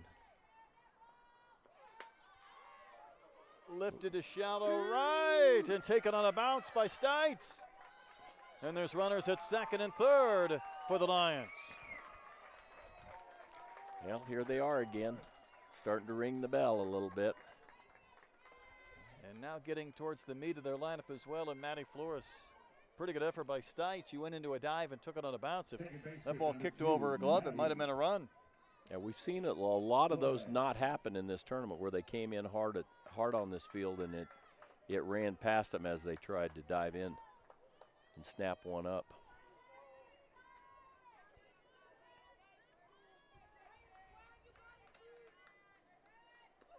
Lions have not had a lead since the top of the 1st of the 1st game. A chance to take one here.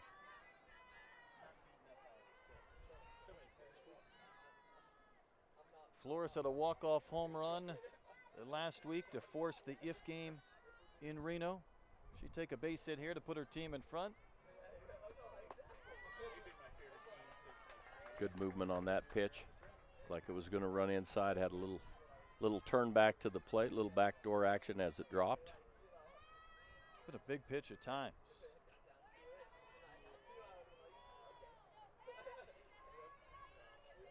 Ball and a strike to Flores. Runners at 2nd and 3rd here in the bottom of the 5th for LMU. Headed towards left. It'll drop for a base hit. It'll score a run, and Carter plays it back in. It's a 2-1 game. You're right, Dave. This is when they kickstart things. They seem to believe that's when they're supposed to, or they just never quit trying. So impressed by Loyola Marymount and on their preparation, their ability to fight pitches off. You know, just fist them on through, get them over the shortstop, get the bloop in when it matters. But they seem to have quality plate appearances at real key times in this tournament. We wondered how long Sanders might go or when we might see Emma Hyland, and she's back in. She threw the final inning in a win against Liberty, but also went the distance in 7 innings against LMU yesterday, and that was no short game. I mean, she gave up 7 walks, 9 hits in the course of 7 innings, so these batters got a good look at her. Yes. This is a repeat for them, how the other game finished.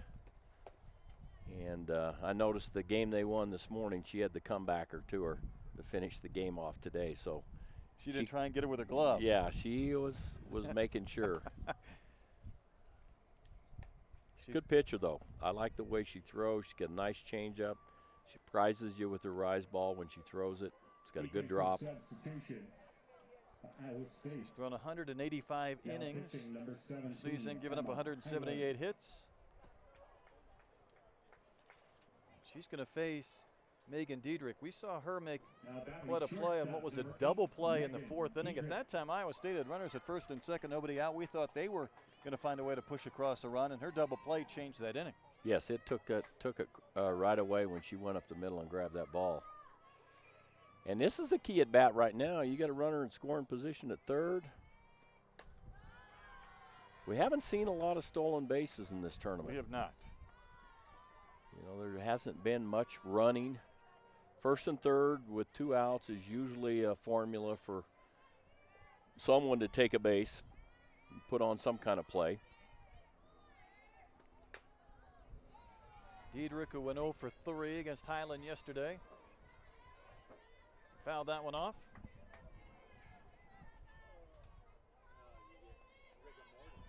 A 2-out hit batter kick-started this inning. The bloop double to right, the single from Flores. And it's 2-1 Lions. And a little bit up and a little bit out.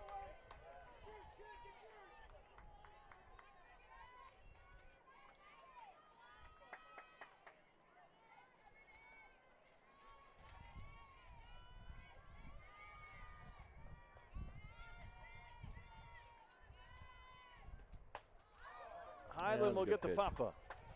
Williams out there calling off her teammate to make the catch and end the inning. Dave, we appreciate the visit. We'll let Thank you go you get very back to much. work. Enjoy the rest of this ball game. It looks like it has another great finish in store for I us. think you're right. LMU with a run. They lead 2-1 as we head to the 6th inning. In the bottom of the 5th inning.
Now playing right field, number 4, Kaylee Robinson.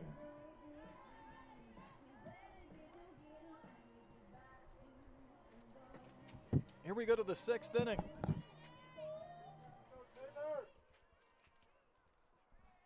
Lions with a run in the 3rd and a run in the 5th, and Iowa State now trailing for the first time. It's a 2-1 game.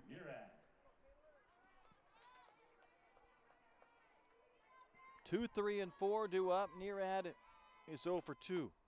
Facing Lynnae Wilson, who came on last inning, gave up a bloop double, but also had a couple of strikeouts. He got a soft line drive off the bat of Williams to her shortstop, Diedrich.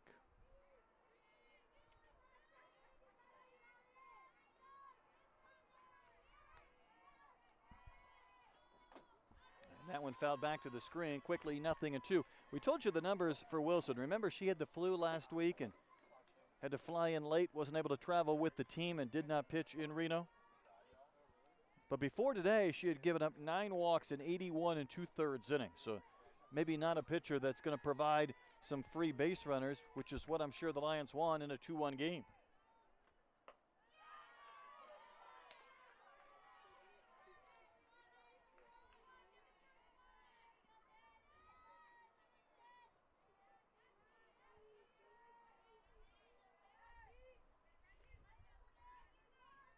New right fielder as well for the Lions, Robinson out there. That one poked to shallow center.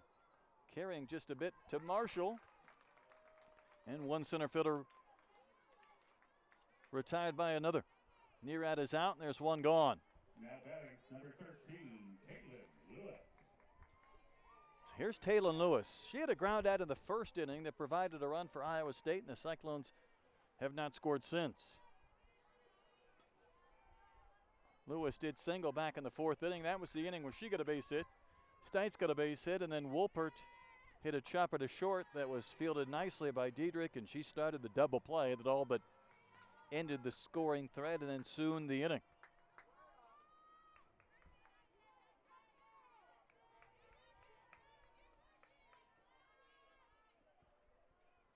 So these teams started our event yesterday. Iowa State had an early 5-1 lead, and Loyola Marymount came back for a 6-5 victory. Not as dramatic of a comeback today, down 1-0, but LMU leading 2-1 late now.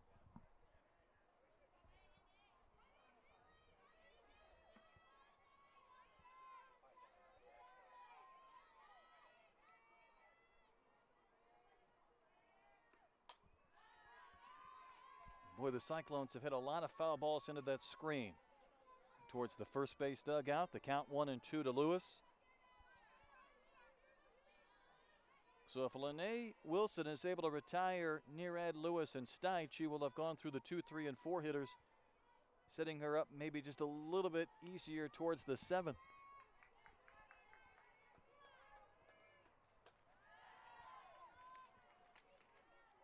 And for Iowa State, now in an elimination game, certainly don't want to see this season ended. There have been so many positives for them. 36 wins and 24 losses. Second year under Coach Pinkerton. He said if you would poll the different factions on what has kickstarted this big turnaround this year, the players might say the coaching staff, and he said the coaching staff would say the players. First winning record since 1995, first 30-game winning team since 1989. Maybe his best line, though, he talked about the buy-in for his team that had 3 coaches in 3 years, and he said these players bought in when he would not have blamed them one bit if they didn't. And the 2-2, again, found back to the screen. But for the Cyclones, they're going to need at least one more run to keep playing. UT Arlington awaits the winner. The Mavericks got out of here with one game today, a 6-3 win over LMU in the winner's bracket to force the Lions back for the second game in a row. Strike 3 called, inside corner. Well placed from Lynnae Wilson. She has 3 strikeouts now in an inning and 2/3.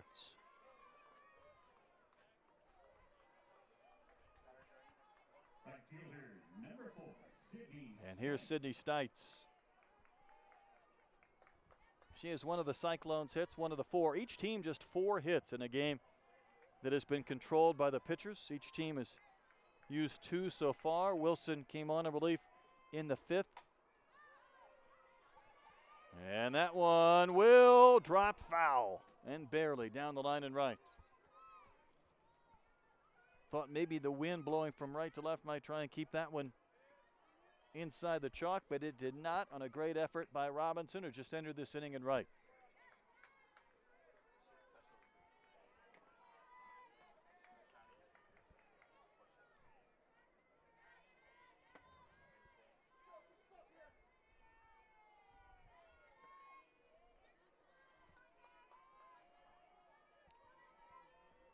Base is empty, 2 outs in the 6th. And another foul ball. This is a check swing variety into that screen.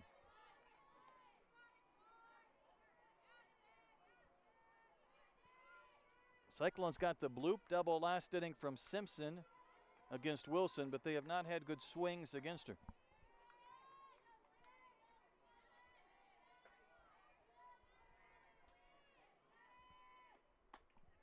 And that one carries off the corner. 1 ball, 1 strike. Wolpert on deck if Stites can keep this 6th inning alive.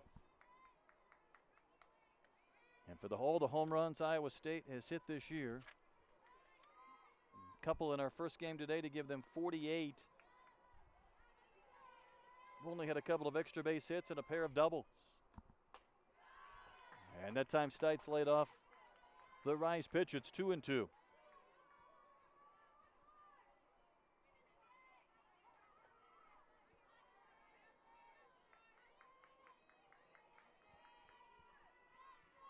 2-1 Loyola Marymount in the top of the 6th inning of an elimination game. Poke towards right, base hit by Stites between Flores and Wiz, and the Cyclones still alive in their 6th inning. First baseman, number 20. Here's Sally Wolpert. Her ground ball up the middle in the 4th inning looked like it might get by Diedrich. It did not. It started a double play, and the Cyclones at that time weren't able to regain the lead. And then LMU got the run in the 5th inning for a 2-1 advantage. Good pitch to hit, but taken for a strike by Wolpert.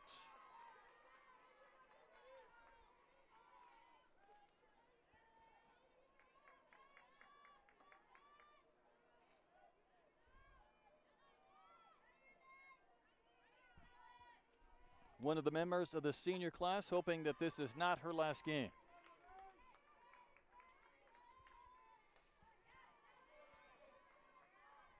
And they count quickly, 0-2 after another foul ball. Wolpert does have 3 home runs. Went 0 for 2 earlier today in that win against Liberty in another elimination game. Cyclones started this event by losing to LMU 6-5, and if they can't rally, they'll finish it by losing to the Lions as well.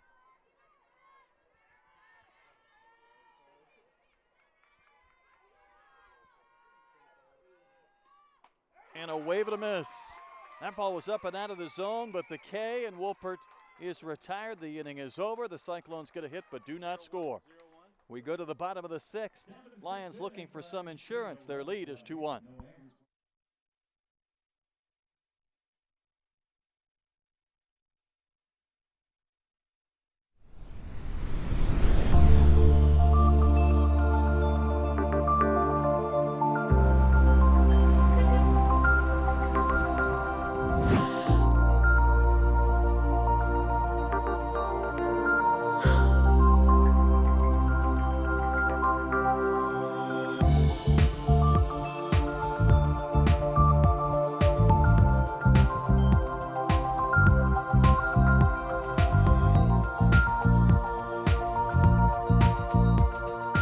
It's a great venue, great event. Triple Crown does a great job.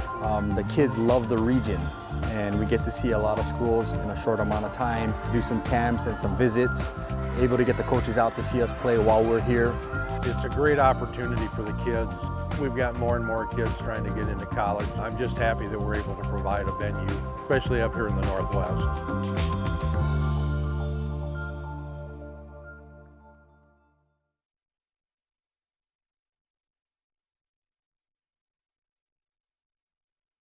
This game heads to the bottom of the 6th inning. The Lions got a run in the 3rd on the homer from Martin to tie things up. Took the lead in the 5th on the single from Maddie Flores. And here is Delaney Wiz, the cleanup hitter, leading off against Emma Highland, who came on in relief and got the final out last inning.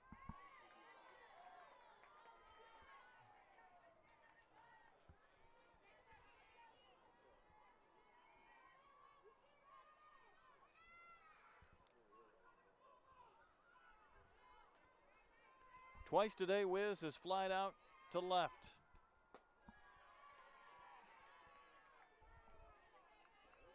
Hey, Thomas, are we going to have, if this score holds up, are we going to have all tournament team presentation? Yeah.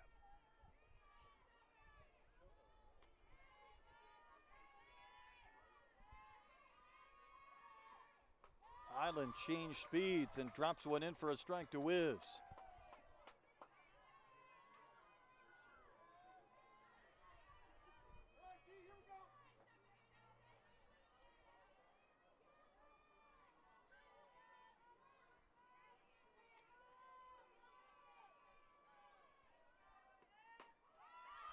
Painted for strike 3, and Wiz down looking to begin the Lions' 6th inning.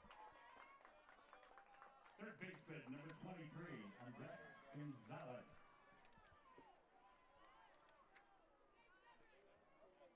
So Sanders, who started, went 6 innings in the first game, went 4 2/3 innings in this contest before Highland replaced her to get the final out in the 5th. One gone in the 6th. There's Andrea Gonzalez, who has an infield single and 2 at-bats. LMU has been out hit 5-4, but they lead 2-1.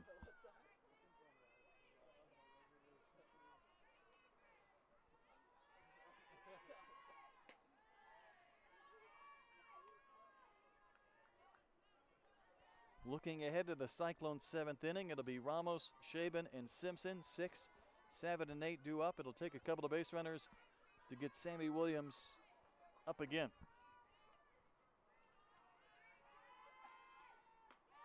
Good pitch, just missed. Maybe outside to Gonzalez. 2-1.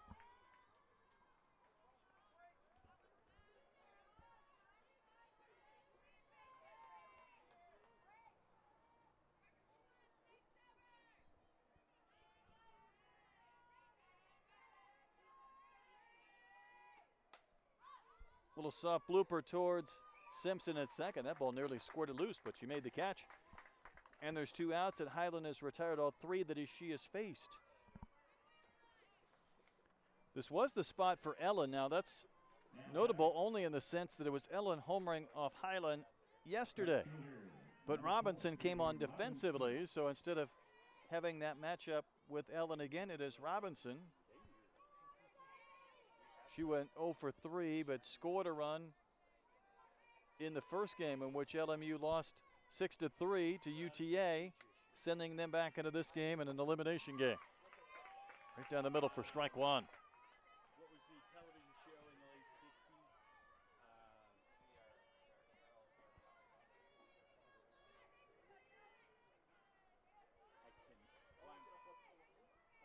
Danger Will Robinson.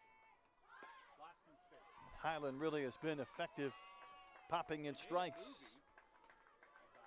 since she's come on in relief. She was working in the bullpen a couple of different times throughout the early innings.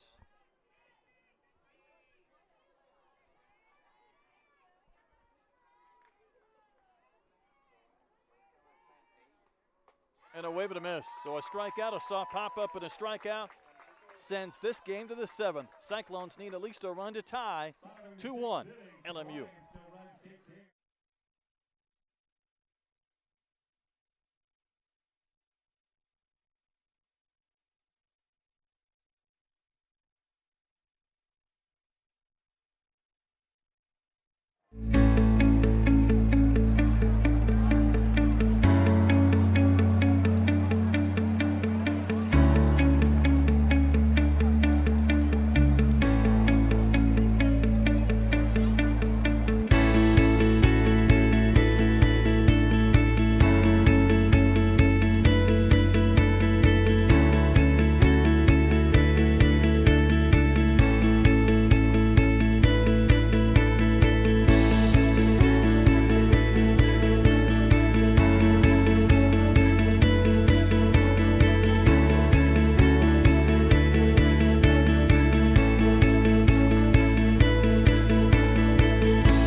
Iowa State scored a run in the first, but LMU single runs in the 3rd and 5th innings. So it is the catcher, Michaela Ramos, who will lead off. Lynnae Wilson, since coming on in relief in the 5th inning, has given up 2 hits, but has also struck out 4. Ramos is the last Cyclone batter who has not faced Wilson yet. And the Cyclones need a couple of base runners to get the top of the lineup up in the presence of Sammy Williams. And then he doesn't always have his subs. Correct. He's the scorecard. We've had 1 home run in this game. It was Martin's solo shot in the 3rd for LMU, which tied up the game.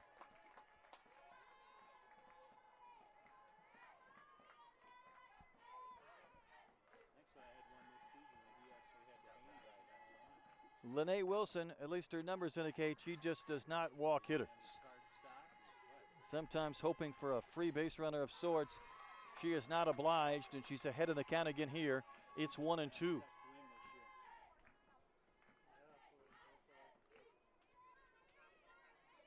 This is a heavy senior class as well for Iowa State. They've been through so much in 4 years, and a breakthrough season for not only them, but maybe for the program going forward. They'd like to play into tomorrow. They'll need a couple of runs to do that, at least one here to keep this game from ending. Wilson struck out a couple of hitters in the 5th. Struck out 2 more in the 6th.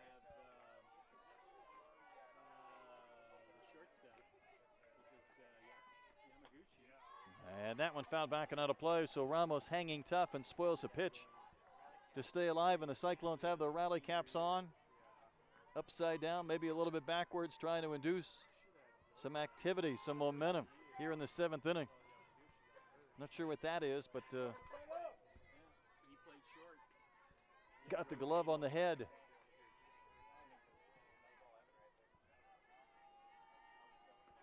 And that one hits Ramos and a free base runner.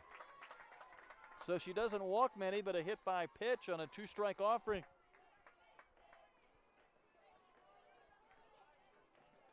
Third baseman, number 6, Logan. And here's Logan Shaban. She is struck out in her first 2 at-bats. The last was the first batter that Wilson faced, leading off the 5th inning. She's going to try and drop down a bunt. Fielded by Gonzalez, a good third baseman, makes the play. First out is recorded. Ramos, representing the tying run, is in scoring position with 1 gone. Second baseman, number 1, Casey Simpson. Here's Casey Simpson. She blooped a double to left against Wilson back in the 5th inning. Reached on an error in the 3rd. We've seen her make a handful of outstanding defensive plays at second, but she'd love to get a base hit. See if she can score the catcher Ramos to tie up the game. And another one fouled back to the screen.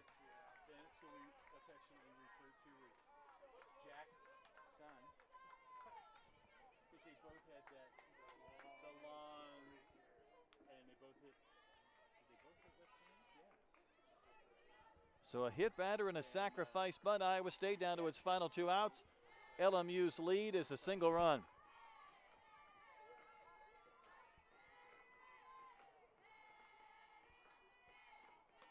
And that one came in. Almost got Simpson on the thigh, and it's a ball then a strike.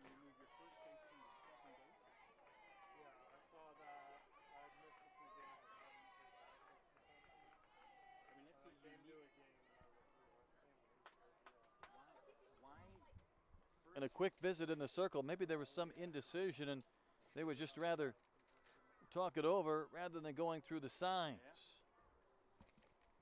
And the pitching coach, Brittany Miller, out there as well. Conversation, a quick one as it breaks up, and she heads back to the dugout.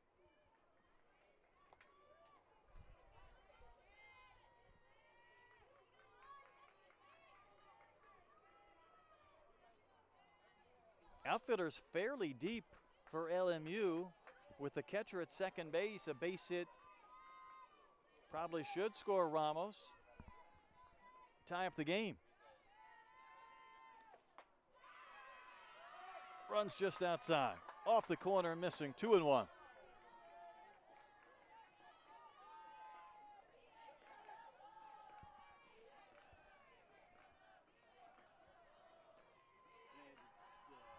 Simpson choking up on that bat, waiting on a pitch from Lynnae Wilson. Smashed on one hard bounce. Knocked down by Diedrich. She can't find it. And first and second with 1 out.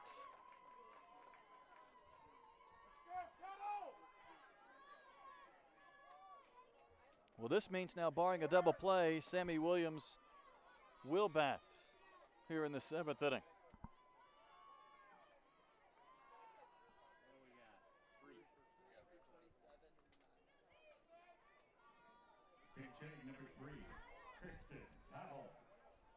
Kirsten Cotto will hit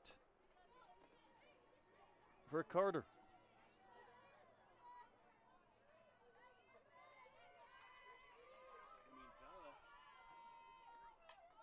She's up there hacking right away. So a hit batter, a sacrifice at E6 has put a couple of runners on base.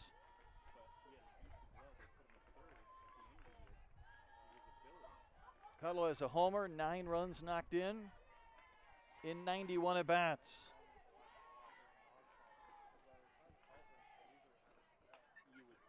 Off the end of the bat, spins one into foul territory on the third base side, and she's quickly down in the count, 0-2.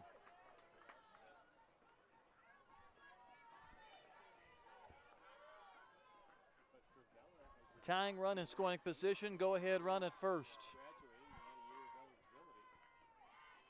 And the 0-2 pitch. Up and out. Cotto would not chase.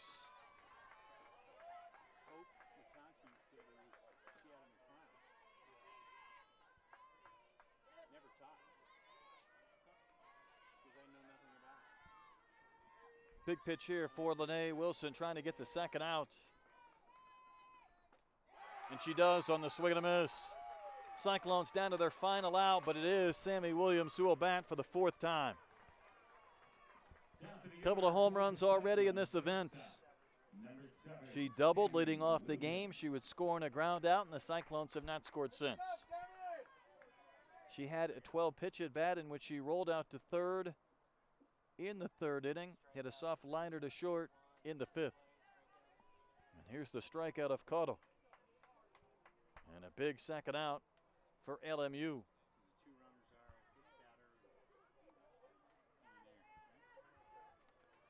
17 home runs and 44 extra base hits for Sammy Williams.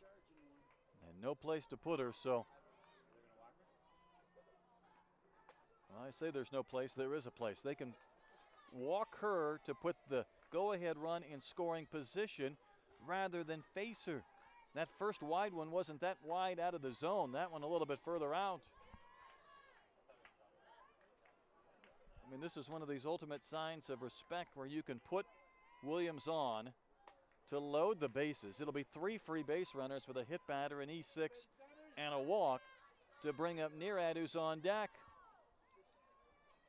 One more needs to be issued, and there it is, ball 4. So the walk loads up the bases, and we'll see if that move pays dividends. I can't imagine anybody wanting to pitch to Williams in the same sense. It's always a little bit of a gut punch for a coach to force 2 runners in a scoring position. Taylor Nearad is 0 for 3. Her first at bat today, she homered. Since then, she's 0 for 6. Bases full of Cyclones in the 7th. Fouled back off the Kona ice truck for strike 1.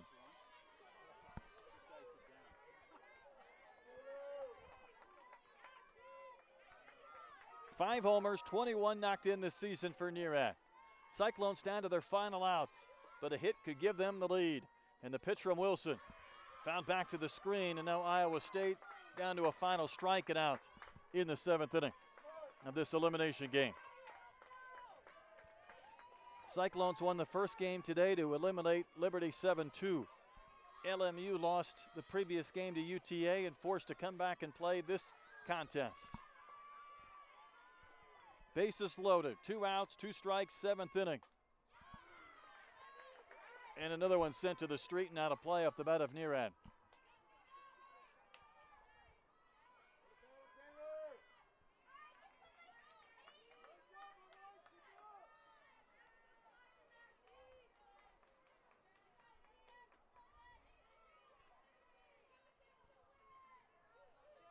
Lynnae Wilson trying to pitch 3 scoreless innings to seal the deal for LMU.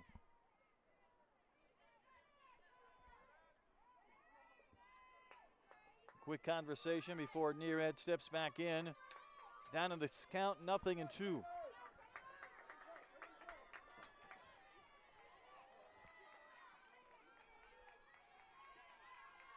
Three free base runners for the Cyclones in the 7th inning. Way high. Boy, Grumbo maybe lucky she was able to jump up and catch that one to keep it from going to the screen to see then if Ramos may have been so daring as to try and score to tie the game. We've seen the pitches elevated, the rise balls from Wilson. To get some swings and misses. That one was above the head of Nerad.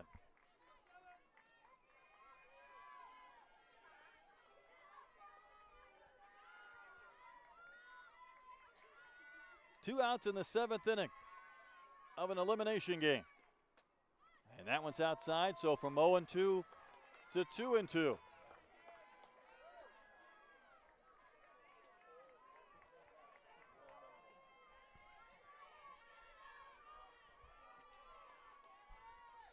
Outfield around towards left against Nerad. Bases full of Cyclones. 2 outs and 2 strikes in the 7th. Line to center for a base hit, and this is going to chase home at least 2. Williams around third. She is going to score. And the Cyclones get a bases clearing double from Nerad. And again, a team down to its final strike coming through in this event. And Sammy Williams never stopped. Marshall was over into left center. She just kept on running.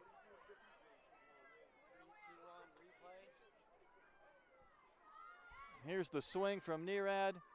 Drills it to center. Stop shy of the fence, but Williams never hesitating.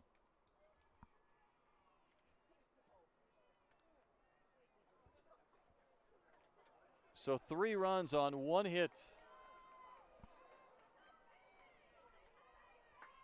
And it is a 4-2 Cyclones lead. Now batting number 13, Taylor Lewis.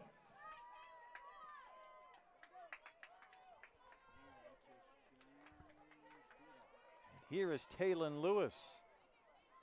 She knocked in a run in the 1st inning that looked like it might be the lone run for the Cyclones in the game until they scored 3 on that one big swing.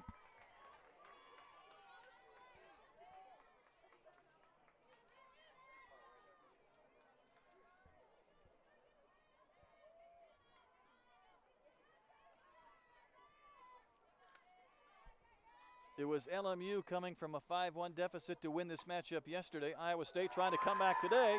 That ground ball under the glove of Gonzalez. Another run is scored. And where was that throw going? And Lewis will trot to second.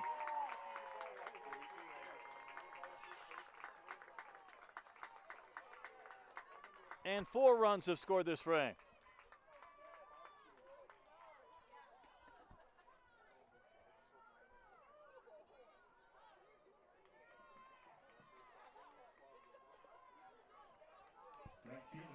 And it is a 5-2 game. Here's Sydney Stites.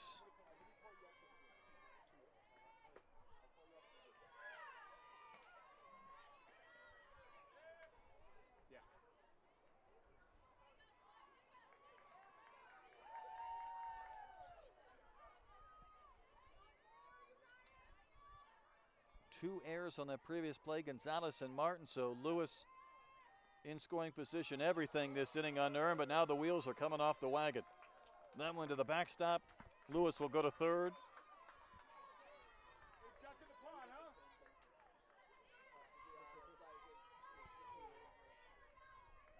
And the Cyclones now trying to tack on even further. Just a couple of minutes ago, just trying to prolong this game and maybe tie it up, but instead they scored 3 on one big swing. And that one yanked by Wilson, maybe overthrowing a bit.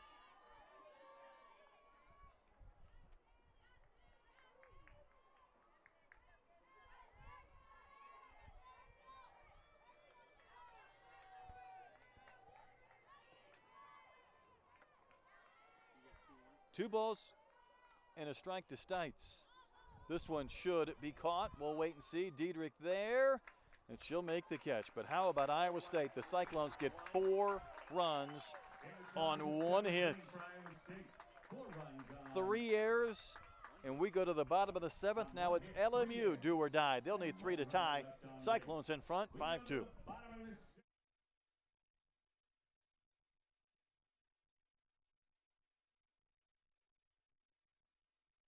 Triple Crown Sports Fast Pitch puts you at the most competitive and engaging tournaments in the nation. With decades of experience building relationships and trust at every level, Triple Crown is the engine behind the Colorado 4th of July, Zoom into June, and offers elite college events such as the Puerto Vallarta College Challenge and postseason NISC. Triple Crown is where skilled players enjoy the thrill of the sport and builds recruiting connections that pay off down the line. Find your way and love the game with Triple Crown Sports.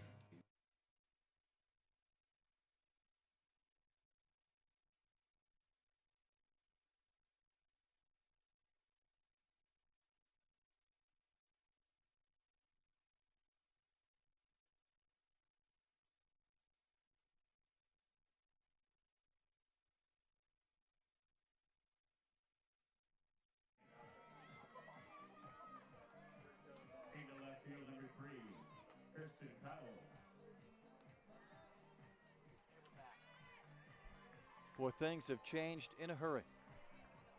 4 runs on 1 hit and 3 errors in the top of the 7th for Iowa State. So now it's LMU needing at least 3 runs to keep playing.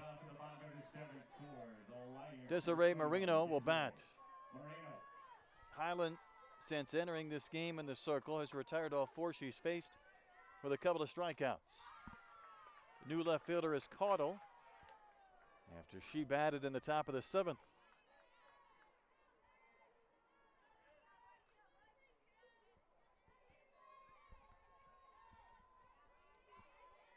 So Highland, who had a complete game loss when these teams met yesterday, trying to get a win in relief. And to send Iowa State into the game tomorrow against UT Arlington, the Cyclones would then need to win twice to win the championship if they're able to finish this one off. And they're 3 outs away from moving on. That's a foul ball down the line, and it's 1-2.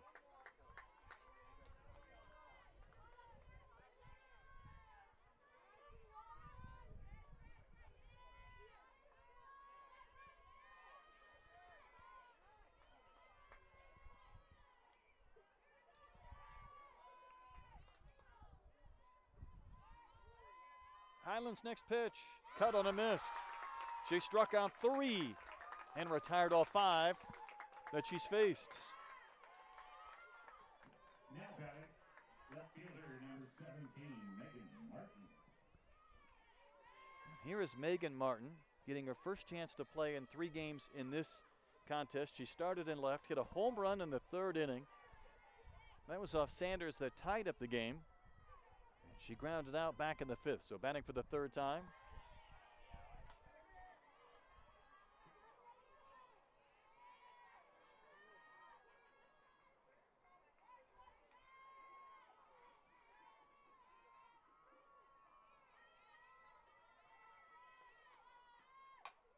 Ground ball into left for a base hit. So Martin with her 2nd hit of the game. And the Lions need 1 more base runner now to bring the tying run to the plate. You go back to what they did in the previous game in the 7th inning. They were trailing at that point 6-1. They scored 2 runs, put a couple of more runners on base, brought the tying run to the plate before their power hitter Wiz grounded out to end the inning. And in that game, both of those runs were scored with 2 outs, so maybe getting it started a little bit earlier. Here's Marshall, the 9-hole hitter. Well placed and locate a pitch for strike 1 from Emma Highland.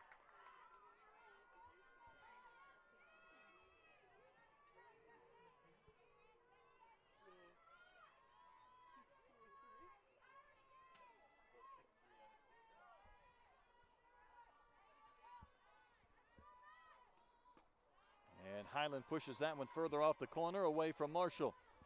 Leadoff hitter Grumbo on deck. Then you get towards Flores and Diedrich in this Lions lineup.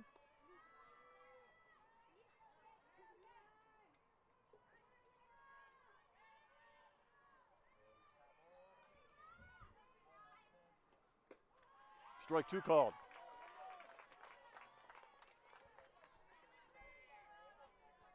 yesterday against Highland in the 7th inning. LMU scored a couple of runs on 2 hits, and there was an error, and it was made by Highland on a comeback.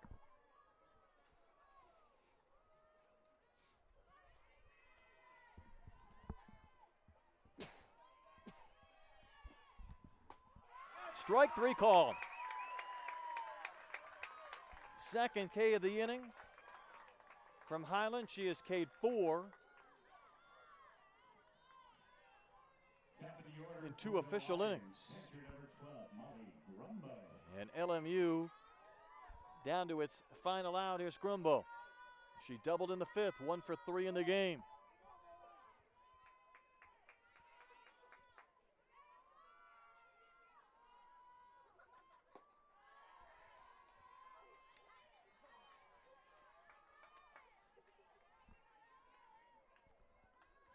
Flores on deck was the hitter who delivered a 2-run single against Highland to change yesterday's first game, forcing Iowa State into a couple of elimination games today. You know Flores will love another shot, and she might just get one. The count now 2-0 to Grumbo.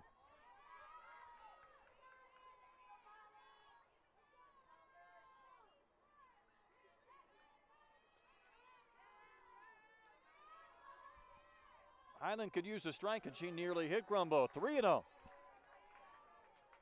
And that final out, if it's not the most difficult one to try and obtain, certainly has been in this event.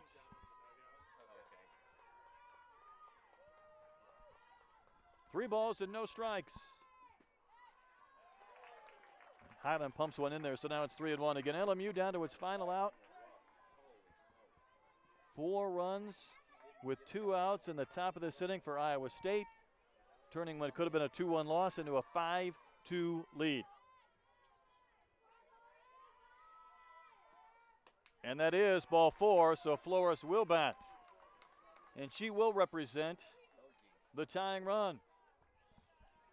And she had a walk-off home run in the final day of the Reno Regional, the 2-run single against Highland yesterday in the 7th inning.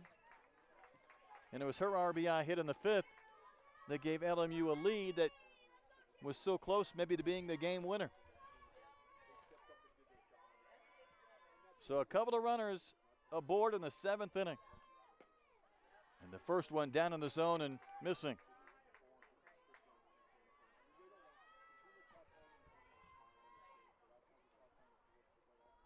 5-2 Cyclones. Both outs this inning are Ks recorded by Highland. But she walked Grumbo. She's behind Flores. And she's now followed behind 2-0. She's gone from throwing it by a couple of the LMU hitters now maybe to aiming just a bit, trying to make the perfect pitch. Coach Pinkerton sees something, and he's heading out towards the circle, noticing that Highland a little bit frustrated after the walk to Grumbo, and she's misfired to Flores. Should Flores reach somehow to keep this inning and this game going, then it's the real heart of the lineup for LMU in Meagan Diedrich, the 3-hole hitter, and Delaney Wiz, the cleanup batter. But the conversation, another short one, 2-0.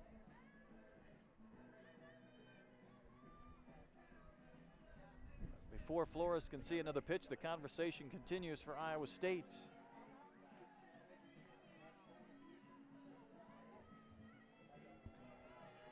Cyclones got some help from LMU with 3 errors and that 1 hit to score 4 times in the top of the 7th.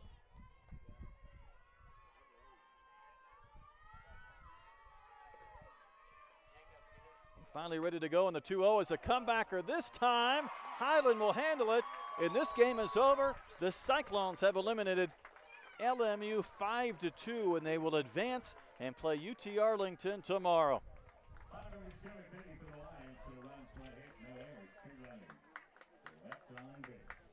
With this LMU team so good at being able to rally with 2 outs or 2 strikes, but Iowa State gave them a taste of their own medicine. The big hit, the 3-run double from Taylor Nearad down to a final strike instead of a 2-1 loss. Iowa State ended up taking the 5-2 lead and win, and that was the final out. So the totals look like this. Iowa State wins at 5 runs on 6 hits and no errors.